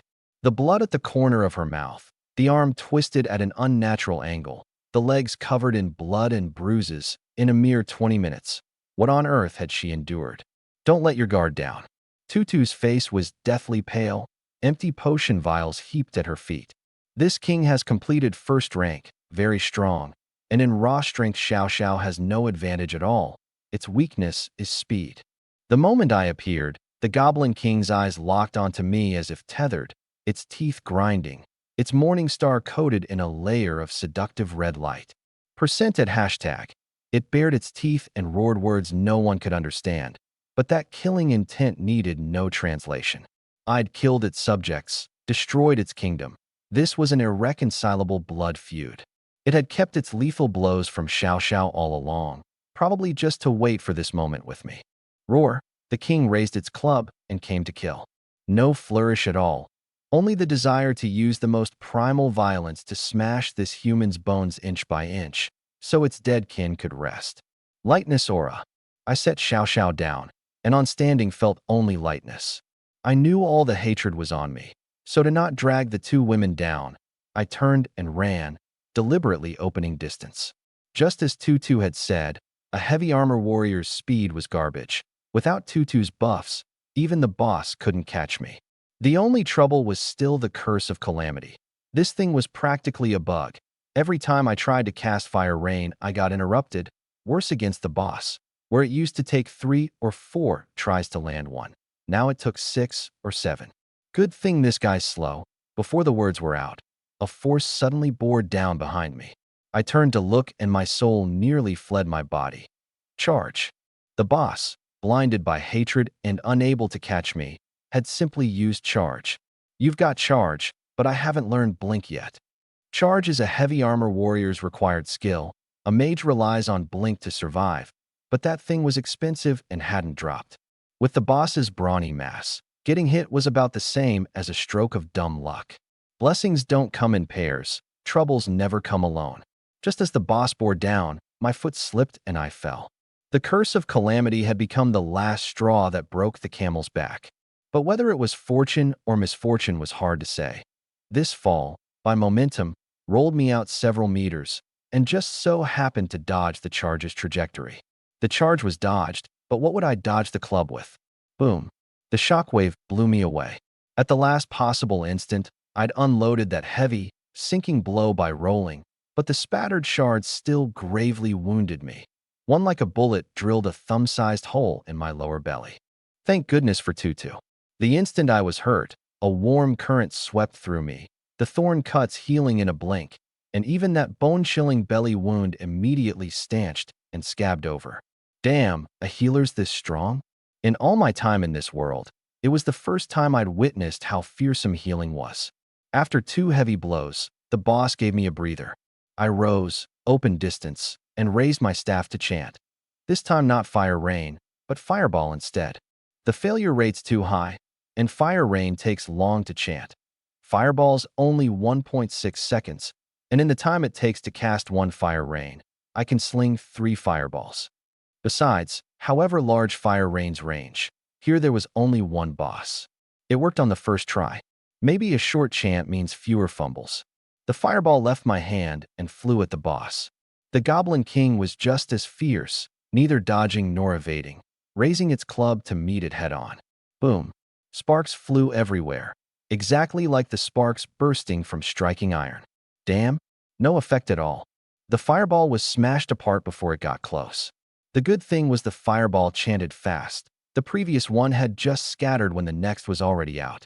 Seeing the second one also doomed to be smashed apart, I had no choice. No good. This guy's first rank after all. Right now neither of us can do anything to the other, but in a war of attrition, the loser would surely be me. I suddenly remembered there were still a few vials of my wife's poison potion in my pack. Throwing caution to the wind, I yanked them out and, without even looking, hurled a barrage at the boss. Ding! Ding! The vials shattered, dark green venom drenching it head to foot. The one downside being the color was rather similar to a goblin's skin, hard to tell apart without a close look. These were all swiped from Lu Mingyao's table. I didn't know their effects either, pure blind box luck. See the boss frost over. That's a slow. See it confuse left and right. Its movements scrambled. That's confusion. The one that delighted me most. There was even a blinding one. The Goblin King, once hit, flailed its morning star wildly, hugging it. A sight that even cracked me up. Honey, your potions are amazing. You're truly your husband's lucky star. Off in the distance, recovering, Xiao Xiao suddenly heard Chun Ming call out, "Honey," and her little face flushed in a flash. Who wants to be your wife? Shameless. Disdain on her lips, but inside it was like she'd eaten honey. Only Tutu nearby caught that the honey referred to someone else.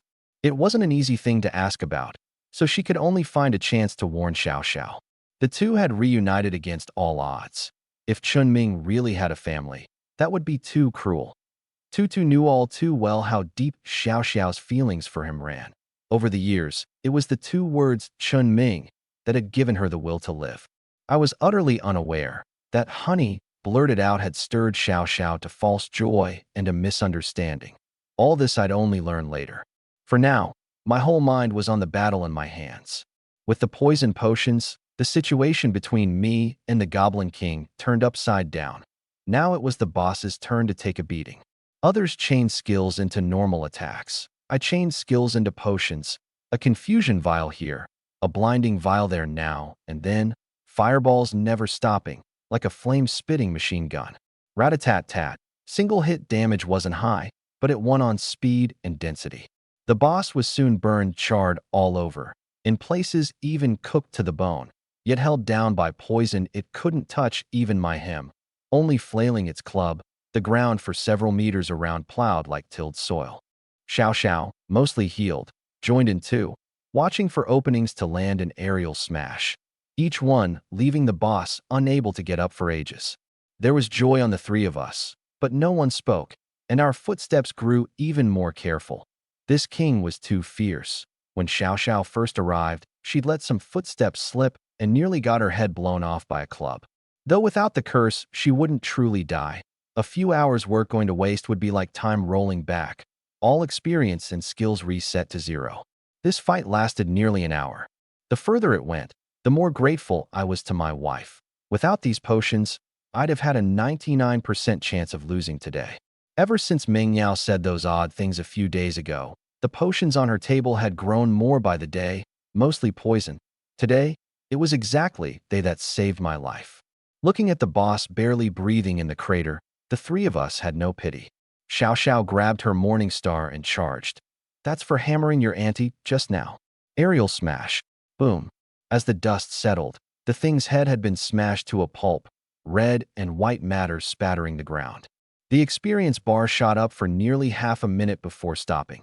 Enough for about 10 levels, by my reckoning. Pity none of us had advanced class. All three were stuck at level 25. Don't just stand there, loot it. I've got my eye on that club. Looting naturally fell to me. I flipped the corpse over, and a glaring red light shot straight into my eyes. Our red light. Legendary grade. Xiao Xiao and Tutu stared at the light, too excited to even speak straight. I stayed composed. I hadn't awakened, and high-grade stuff like this most likely had a level requirement. But when I brushed off the covering dirt, that dead, still heart could no longer keep calm. Holy crap, it's a skill book. Nothing else could shake me. Only a skill book. A legendary grade skill book. I clutched the book to my chest like a child. This thing, plenty of 6th rank big shots didn't have it. It had long since been beyond what money could measure. Little squirt, hurry, see what it is. Whoever's class fits learns it. Among the three, one heavy armor, one mage, one healer. Everyone was tense right now. Tutu clenched her fists, murmuring, "Revive, revive." Xiao Xiao chanted along silently. If it really was revive, we'd be set for life. In this world, outside a few dungeons, death was real death. Account closed straight away. Even a level 1 healer, as long as they could revive, was a strategic level talent for the Alliance, fought over tooth and nail by top guilds. You could look it up on the forums. Revive, legendary within 24 hours. Revive once on the spot upon death. That single line had driven countless people mad. Who wouldn't want an extra life? And it worked the same for ordinary people and top professionals alike. I hoped it was revive too. My skill learning had no class restriction, so as long as I had the points, it was like getting 2 for 1. Opening that page, my face visibly fell. It's Curse of Calamity. Curse of Calamity, legendary target luck -10, dogged by misfortune for the next 24 hours. Can sacrifice levels to enhance the effect. That's it. If not for that last line about raising the ceiling, it wouldn't even reach a blue skill. I sent the info to the two of them. Tutu's face went pale, nearly crying. Xiao Xiao spat outright. Pa, what trash, a false alarm. What angered them more was that none of the three could learn it. You needed to be Dark Element or a Curse Caster. A prank-why little trinket, no big use, just that red light to bluff people. Toss it to auction, or trade for something usable. I had little interest in this skill. Any handling was fine. Xiao Xiao kicked the ball to Tutu, and Tutu, having just been on a roller coaster, couldn't muster the energy either. You decide. Fine, I'll hold on to it for now. The looting wasn't over. Besides this red light, the best was a single purple light. It's not all bad news. Xiao Xiao, your wish came true. I went to lift that morning star, not only failing to budget, but nearly throwing out my back. Xiao Dazhuang, you'd better do it. I'd expected an eye roll, but after a long wait, I heard her say bashfully, "Didn't you call me Xiao Xiao? How come you switched back?" I choked. It's a habit, can't change it all at once. I'll watch it from now on. That's more like it. Satisfied, Xiao Xiao hopped into the crater and, with one hand, lifted the club. I couldn't budge a hair with all my milk-sucking strength, planting it on the ground hard enough to shake the earth underfoot. Decent attributes. Pity you need 2nd rank to use it. She couldn't hide the disappointment in her tone. Tutu consoled her. At our pace of experience, we can do the 2nd rank quest right after 1st rank. The rest was all blue light. A blue heal book, a few useless utility items. The three of us each picked one, and the leftovers all went to me. The biggest gain of the whole dungeon turned out to be experience. Huh? Why is there no clear notification? Only then did I notice the boss had been dead for a while with no response. Tutu had just opened her pack when the key flew out on its own. hovering a dozen-odd meters overhead, glowing gold from within and without for a full 5 minutes. Then, without warning, it shook, swelled several times over, and shrank back, repeating this a dozen plus times. Like a beating heart. Before Tutu finished, a space vortex tore open beneath the key, and a gold chest dropped out. Thud! The key, as if drained, fell to the ground and went still. The wristband then popped up a window. Congratulations on clearing the epic grade dungeon, Goblin Kingdom. Completion. Grade A. Reward. 1 Grade A treasure chest. A Grade A treasure chest. Tutu's eyes blazed. Grade A guarantees an epic, with a chance at a legendary. Little squirt. Hurry and open it. Try to roll a revive for Tutu. Xiao Xiao patted my shoulder and gave it another squeeze for good measure. Decent build, but going around shirtless like this, you've got a touch of the exhibitionist. Tutu blushed crimson. Just now, focused on the boss and the loot, neither had noticed I had no shirt on. No spare clothes in the pack. It got shredded in the forest just now. It's fine. I like the view. Tutu suddenly piped up. Cough. No looking. I coughed hard as Xiao Xiao desperately covered Tutu's eyes. Xiao Xiao, what are you doing? Good sisters all these years. What's wrong with me looking? You of all people know I love a stylish, handsome guy. Xiao Xiao's line was like prying open Pandora's box, yanking Tutu out of her disappointment and fully unleashing her Fujoshi nature. No looking, you lecherous woman. I awkwardly turned to open the chest. The moment the lid lifted, the glaring gold light made me reflexively raise a hand to shield my eyes. The chest wasn't large, suitcase-sized, but 3 columns of orange light shot out from within. Opening it, Tutu slapped Xiao Xiao's hand away and ran to the chest's edge, the two of them crowding around in a romp. 3 orange lights, 1 each, perfect, but I shook my head. Pity there's no red light. Be content. Here, put a shirt on first. Xiao Xiao tossed me a white t-shirt. I treasured it like a gift and quickly pulled it on, only to meet Tutu's meaningful smile. Oh ho, even wearing matching couple outfits, something good's on the horizon? Her thoughts exposed, Xiao Xiao flushed but didn't object. I gave an awkward smile and buried my head in the chest to change the subject. My fingertip hooked a chain, a necklace, a wristband scan. Mermaid's Tears, epic spiritual power plus 50%, healing effect plus 40%, healing crit plus 10%, spiritual power recovery plus 100%. Whoa, those attributes. Tutu, with this, your healing will be even fiercer. Of course. Tutu thrust out her chest. They are pretty ample. Staring at a certain spot on Tutu, I reflexively chimed in. The two horsing around gradually stopped. Tutu turned her head and caught me red-handed. Pervert, where do you think you're looking? She cupped her chest, glaring at me warily. Xiao Xiao looked at Tutu, then down at herself, her face going from clear skies to overcast. I played it off and kept digging in the chest, this time pulling out something square, another skill book. A skill book dropped. The two women's attention snapped right back. Tutu snatched it away. Slaughter Feast. Epic 30% of damage dealt converts to your own HP. Each kill grants plus 5 strength, no cap. The bonus vanishes once you leave combat. Xiao Xiao, it's yours. The previously sullen Xiao Xiao instantly went from showers to sunshine, her eyes full of longing, and she learned it on the spot with a single tap. Huh, practically tailor-made for me. From now on, call me District 9's Roly-Poly. Her fighting style was big, sweeping, perfect for charging and group melee, and this skill filled in her weakness. You're the real biggest winner of this trip. Tutu hooked her arm. Not necessarily. Isn't there one last orange light? If it's another one I can use, I'd be too embarrassed to even take it. Humble on the lips, eager on the face. In your dreams. I'm still hoping for a revive. I buried my head in the chest and rummaged. What's this? I fished out something scroll-like, and 3 heads immediately crowded in. A treasure map? A blueprint, maybe? Quick guessing. Just scan it with the wristband and we'll know. The Naga King's family letter. Again, just a name, nothing else. Who's the Naga King? All 3 were baffled. Little squirt, you keep this one. Might be a nice surprise. Hee hee. Tutu covered her mouth and snickered. I was speechless too. A piece of gear would have been fine. Even if I couldn't wear it, I could sell it.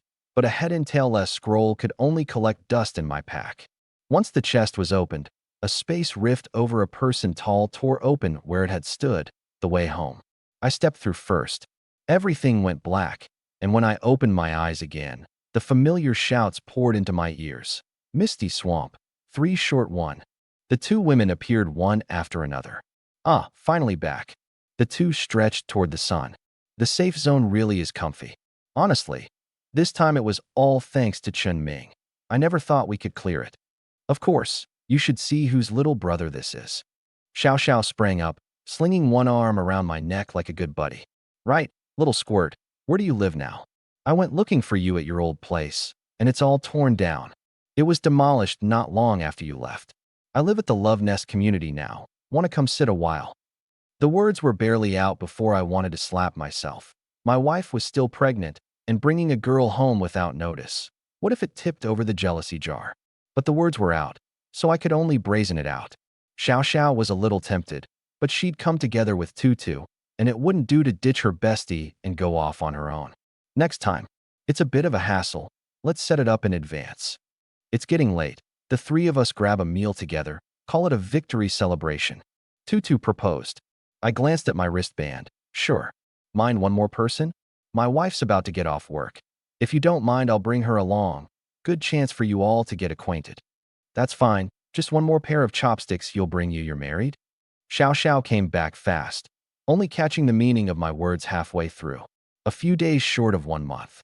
Thinking of my wife, a faint smile rose at the corner of my mouth unbidden. Cough. You're already married. When did this happen? Which family's girl? Bring her out, and let your big sister vet her. Saying this, she didn't have the courage to look at him, only glancing around restlessly, afraid she'd crack at any moment. Tutu said nothing, quietly walking over and taking her faintly trembling hand. In that moment, only this bestie understood how much her heart ached. You go pick her up, we'll go grab seats. With that, Xiao Xiao walked toward the commercial street without looking back. I hadn't noticed anything off about her at all, just figured she was busy grabbing seats, and answered. Okay, send me the spot once it's set. The moment Qin Ming left, Xiao Xiao could hold on no longer and slowly crouched down against a corner of the wall. Watching her bestie like this, Tutu's heart felt choked. She'd meant to probe whether this guy really was married, and if he was and was eating from his bowl while eyeing the pot, she wouldn't mind dishing out heaven's justice on a scumbag. But seeing Xiao Xiao so heartbroken, she resented Chen Ming again. How could you just blurt it out so bluntly? Before going to get Lu Mingyao, I went home first to change clothes. 1. This outfit really had gotten dirty. 2. If I showed up in a couple's outfit matching another woman's, my pregnant wife would inevitably read into it. As a husband, you have to mind her feelings. Honey, the moment she saw me, Lu Mingyao dove into my arms like a little swallow. Easy, careful you don't fall. You're right here, aren't you? I pinched her nose adoringly. Today I ran into a childhood friend. She invited us to dinner together. Good chance to introduce you too. What do you think? I could have said this over the wristband, but I deliberately asked in person, precisely afraid she'd overthink it. Sure, you're the head of the household. You arrange it. I'll follow your lead. She hugged my arm, nuzzling in a way that left me both exasperated and helpless. I'll deal with you when we get home. The young couple cabbed over, and just as we entered the mall, my wristband buzzed. Little squirt, something urgent came up and I had to head back. The food's ordered, the bill settled. Wishing you two a lifetime of happiness. My brow knit into 3 creases. What's this Xiao Dazhuang playing at? What's wrong? Lu Mingyao turned her head. Nothing. My friend had something come up and left. Said for us to eat ourselves, and that the food's all ordered. Oh, whatever. It's already ordered. Can't waste it. Her missing out is her loss. I pulled Mingyao into the restaurant. In the cafe directly across, Xiao Xiao and Tutu watched through the glass as the pair walked into the restaurant. Talented man, lovely woman, well matched. Didn't expect little squirt to have decent taste. Xiao Xiao acted as if she hadn't heard Tutu. What are you doing? Crushing on him for so many years, and you give up just like that? Is this still the Xiao Xiao I know? The one I know only grows braver the more she's knocked down, and snatches back what's hers. Tutu turned her face and forced her to look her in the eye. As long as he's doing well, that's enough. Having me go break up someone's marriage, I can't do that. Xiao Xiao took a sip of the deliberately unsweetened bitter coffee, trying to dilute the bitterness in her heart. But watching those two be so affectionate with her own eyes only made it bitterer. I'm not telling you to break up anyone's marriage. You and I both know his strength. With his future standing, will the alliance's rules and frameworks hold him back? Don't forget what kind of families you and I came from. One line jolted Xiao Xiao awake, and she, just rising, sat back down. But what if he doesn't like me? Seeing the light return to her eyes, Tutu immediately pressed the advantage, transforming into a scheming advisor, opening her wristband and handing over a file. You've known him a dozen-odd years at least. How could he have no feelings for you? Here, I had someone look it up. You'll be shocked when you see it. Lu Mingyao, 25, height 168, high school, ordinary person. Husband Chen Ming, novice blacksmith, Grandmaster Kong Xian's final disciple. Xiao Xiao glanced once and closed it. How could you snoop into someone's privacy? What's the harm in looking? It's not classified. The key thing is, his wife's an ordinary person, a nurse at Hospital 9. What's wrong with an ordinary nurse? You and I didn't awaken. Aren't we ordinary people too? Tutu put a hand to her forehead. My foolish bestie. Think about it. How short is an ordinary person's bloom? After 40, it's all downhill. You're an awakened. Keep your strength up and you'll still be young and beautiful at 40. By the day she's old and her looks fade, will Qinming choose you or her? And another step back. He still looks like this, and her living with him. Won't she feel the pressure herself? It dawned on Xiao Xiao belatedly. Seems that's how it is. As long as I stay by his side, one day he'll notice me. Seeing her radiant again, the heart Tutu had held suspended settled. That's the Xiao Xiao I know. Come on, Tutu. Where to? To eat. Haven't eaten all day, aren't you hungry? Didn't you just say you had something and weren't going? Dummy, can't we just eat somewhere else? Is this the only place that serves food? Xiao Xiao poked her temple with a forefinger, her face all iron that won't become steel. And on the restaurant side, I stared at the table full of dishes, dumbstruck. This childhood friend of yours is decent. After all these years, she still remembers what you like to eat. Lu Mingyao's jealousy wafted over from a mile off. Cough. Back then there wasn't much to eat. Remembering's only natural. I found a halfway passable excuse. This childhood friend of yours, she's a girl, right? I gave her a thumbs up. Honey, you're amazing. You even guessed that. It wasn't a guess. When you came to pick me up, there was a special fragrance on you, and I caught it. This meal, I ate on tenterhooks. It was the second time I'd witnessed my wife's powers of observation in this department. If there's a chance, bring her home. As the lady of the house, I should do the honors of hosting. Lu Mingyao said offhandedly, picking up a dish. Oh, sure. Next time I run into her, I'll definitely bring her home. For the first time, I sensed an aura about her. At this moment, she was no longer the clinging little bird, but that Lady Lu who looked down on all creation, leaving me like an elementary schooler who'd done something wrong. 2 lifetimes adding up to 40-some years, and yet I'd lived almost entirely in my own little world. Where had I ever seen a wife with this queenly air? Back home, my wristband popped a push notification. This Friday, Military District 9 auctions headline lot. Rare mage group attack skill. Meteor fire rain. Not a single flashy word of advertising. The 4 characters, Meteor fire rain, were enough. Below, someone commented, hope it breaks 10 million this time. No need to wonder, it was exactly the one I'd consigned. I'd meant to shower and then get cozy with my wife, but she dove headlong into the lab again, leaving me to keep lonely vigil over an empty room. Knock knock. Honey, open the door. Say what you want, I'm busy. I'm hungry. Hungry, there's stuff in the fridge. Halfway through she caught that this hunger wasn't that hunger, and opened the door to find me leaning in the doorway. Be good, sleep first. I'm rushing a batch since all the potions got used up. I'll make it up to you tomorrow, okay? She planted a smack on my cheek. The moment I heard, make potions, I thought of that scene in the dungeon. Without those potions, I really would have been done for today. Then don't stay up too late. You're pregnant. If you don't rest, the baby won't rest either. Lying back down, I felt a bit listless, calculating the whole time. Tomorrow, advance class first, or go to the hospital first. The first rank quest was a solo dungeon.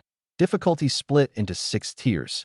Easy, normal, hard, challenge, abyss, hell. 3 chances per person, and fail all 3 and you're barred from advancing for life.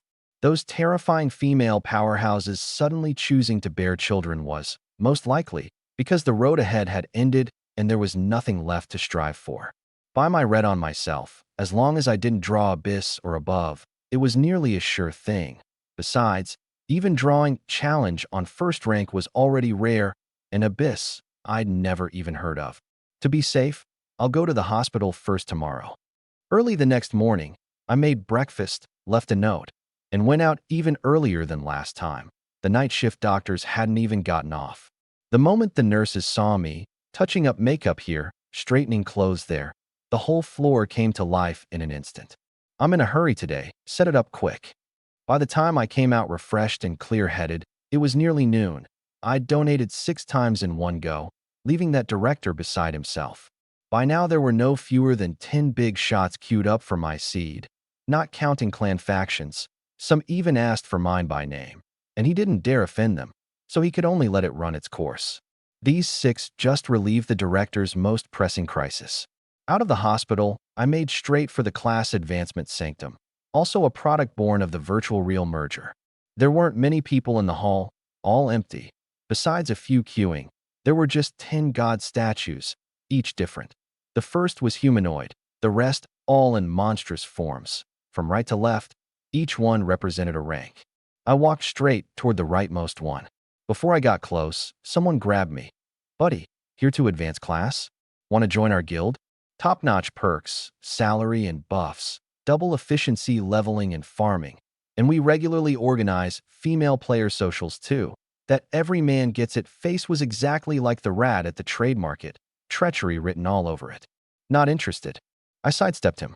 "Brother, don't trust that swindler. Sign the contract and they send you on suicide missions. Fail, and there's no pay plus fines, push you to terminate, then a breach penalty on top."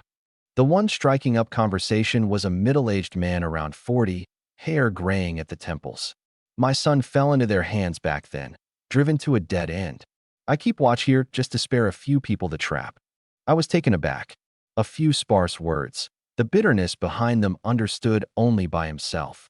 An ordinary person, taking on an awakened guild, others wouldn't even dare imagine it. I'm no saint, and with my present standing I couldn't fight a guild either, so I could only bow my thanks, walk to the statue, and press my hand against it. Chen Ming, 18 years old, level 25, first rank conditions met. Accept the first rank quest? Yes. The words were barely out when my figure had already vanished from before the statue. My body went light, and before I could make out my surroundings, an angry shout nearly deafened my ears. "A useless thing that hasn't even awakened, and you're fit to come to the trial ground of the gods? Get lost." That one line, and I felt thunderstruck, my whole self blown backward a dozen odd meters. Thud. Landing, my insides fell out of place. I hurriedly downed 2 vials of life potion before the pain in my chest eased a little. Even a clay figure has 3 parts temper. Cursed at for no reason and beaten to grave injury, I scrambled up and let loose a torrent of abuse. "Screw you, whether I'm fit or not. Is it your place to yap? Mind your own business. Got the guts, come out. If I don't beat the hell out of you today, I lose." All around was a vast white expanse. Apart from white light, not a single ghost. Where did this junk statue send me? Why is it like heaven on TV? I pinched my thigh. SSS. Pain. Still feel pain, not dead. Stupid as a pig. Trash like you can enter the class advancement sanctum. A real disgrace. "Who is it? Come out." The voice rose again, but all around was still empty. "You're the boss of this sanctum, right? Cut the crap. Your daddy wants to advance class. Make it quick." From the moment I entered, this mutt hadn't given me a decent look, all beating and cursing, so naturally I wasn't polite either. If not for the sanctum's rules, I'd sweat you dead with one slap. Knew you couldn't do a thing to your daddy, good son. Ding, the 8th offspring has been conceived successfully. Reward, skill point times 1. The moment the system prompt sounded, I stopped quarreling and focused on looking. Conceive this fast? I immediately opened the skill panel. Profound Aperture Rejuvenation Plus. That plus sign was finally no longer gray. Profound Aperture Rejuvenation LV1. Exactly what I'd been waiting for. A passive that restores spiritual power, practically a divine skill for me. Ding, the 9th, 10th, 13th offspring have been conceived successfully, each granting skill point times 1. Ding ding ding, 6 chimes in a row. Damn, this efficiency?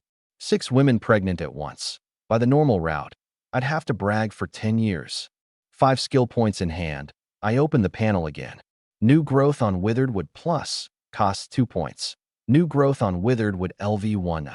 6 points not even warm, and only 3 left. But with 2 major passives in hand, my sustain shot way up. Neither of these would I spend points on again. No chant needed, no cost. Proficiency rising on its own 24 hours a day, sure to reach advanced eventually. I was just puzzled. Both being recovery skills, the blue tier profound aperture rejuvenation cost only 1 point, while the purple tier new growth on withered would cost 2. That 1 point had cost me 1 round of essence, real money out of pocket. I was still sunk in the joy of acquiring new skills, all 5 senses shut off, not hearing the about-to-go berserk roaring outside at all. Just as I was mulling whether to keep allocating points, a tearing force suddenly surged through me. Huh? What's? The next instant, I'd landed on a gray, gloomy wasteland. Thick fog pressing down, visibility under 10 meters. This mutt doesn't play by the rules. Where'd it dump me this time? All around, apart from cawing crows, were densely packed gravestones. Eerie, shooting a horror film. I shivered. The message on my wristband had me cursing that thing's whole ancestry. Hellgrade Trial Dungeon. Tomb of General Asmodeus. Accept. Clear the tomb within 1 day. Rescue the soul of General Asmodeus. Countdown 23 hours, 55 minutes, and 8 seconds. Note. Hell difficulty. No revival within the dungeon. Class Advancer unresponsive for too long. Countdown begins automatically. 5, 4, 3, 2, 1. It was plainly settling a private grudge through public means. Unable to kill me in the trial sanctum, it dumped me into a hell dungeon. Below the countdown was another line of small text. Fail to clear within the set time, and you will be erased. Want to kill me, and can't even be bothered to put on a show? Class advancement quests of any difficulty have 3 retries, an iron rule. Only with me. Failure means death, not even 1 chance. I just didn't awaken. Is that my fault? Did I not want to awaken? All the injustice in my chest, in this moment, turned entirely into drive to push forward. This account, I, Chun Ming, have noted it down. One day I'll drag you out, you head-shrinking turtle. I'd assumed class advancement was like the NPCs in my past life games, with a real person behind them. Little did I know that in this world, everyone was real. Time was tight. I'd just taken 1 step when my foot seemed to cross a red line. Countless rotting hands reached up from the mud, crackle crackle, swaths of skeleton monsters crawling up from the graves. A wristband scan. Asmodeus's guard, elite boss. The general died in battle here, corroded by the power of an evil god, immensely strong. I was dumbstruck. The mobs were all elite bosses. Then how strong would the one anchoring the back be? A dozen-odd skeletons closed in, each over 2 meters tall, palms big as fans, and I didn't dare gamble whether I could withstand one such blow. Jibber-gabber. I flung a fireball while running. Bang. Square into a skeleton's skull. The skull didn't so much as tilt. The fireball hit it harmlessly and just fizzled out, not even leaving a scorch mark. Can't break its defense. I'd never expected that my dignified level 2 skill couldn't hurt this skeleton in the slightest. I'd forgotten. A person who hasn't awakened lacks not just an attribute, but even basic physical attributes inferior to an awaken's, seemingly a hair's breadth, in truth 1,000 miles. The gap between awakened and not slammed hard into my face in this moment. I refused to believe it. I raised my hand, upped the dose, and summoned meteor fire rain straight away. Rumble. The sky split. Millstone-sized meteors poured down. Boom, boom, boom. The skeleton guards were knocked every which way, but the next second, a few crawled back up with a thump, as if nothing had happened, and kept lunging at me. Neither attack method had any effect, and my face went iron gray. Fortunately, the skeletons moved slowly, and I could kite them, run and gun. A blessing amid misfortune. But just these few would take me all morning to grind down. And this was only the tip of the iceberg of the whole graveyard. At this rate, never mind a day, a month would be a stretch.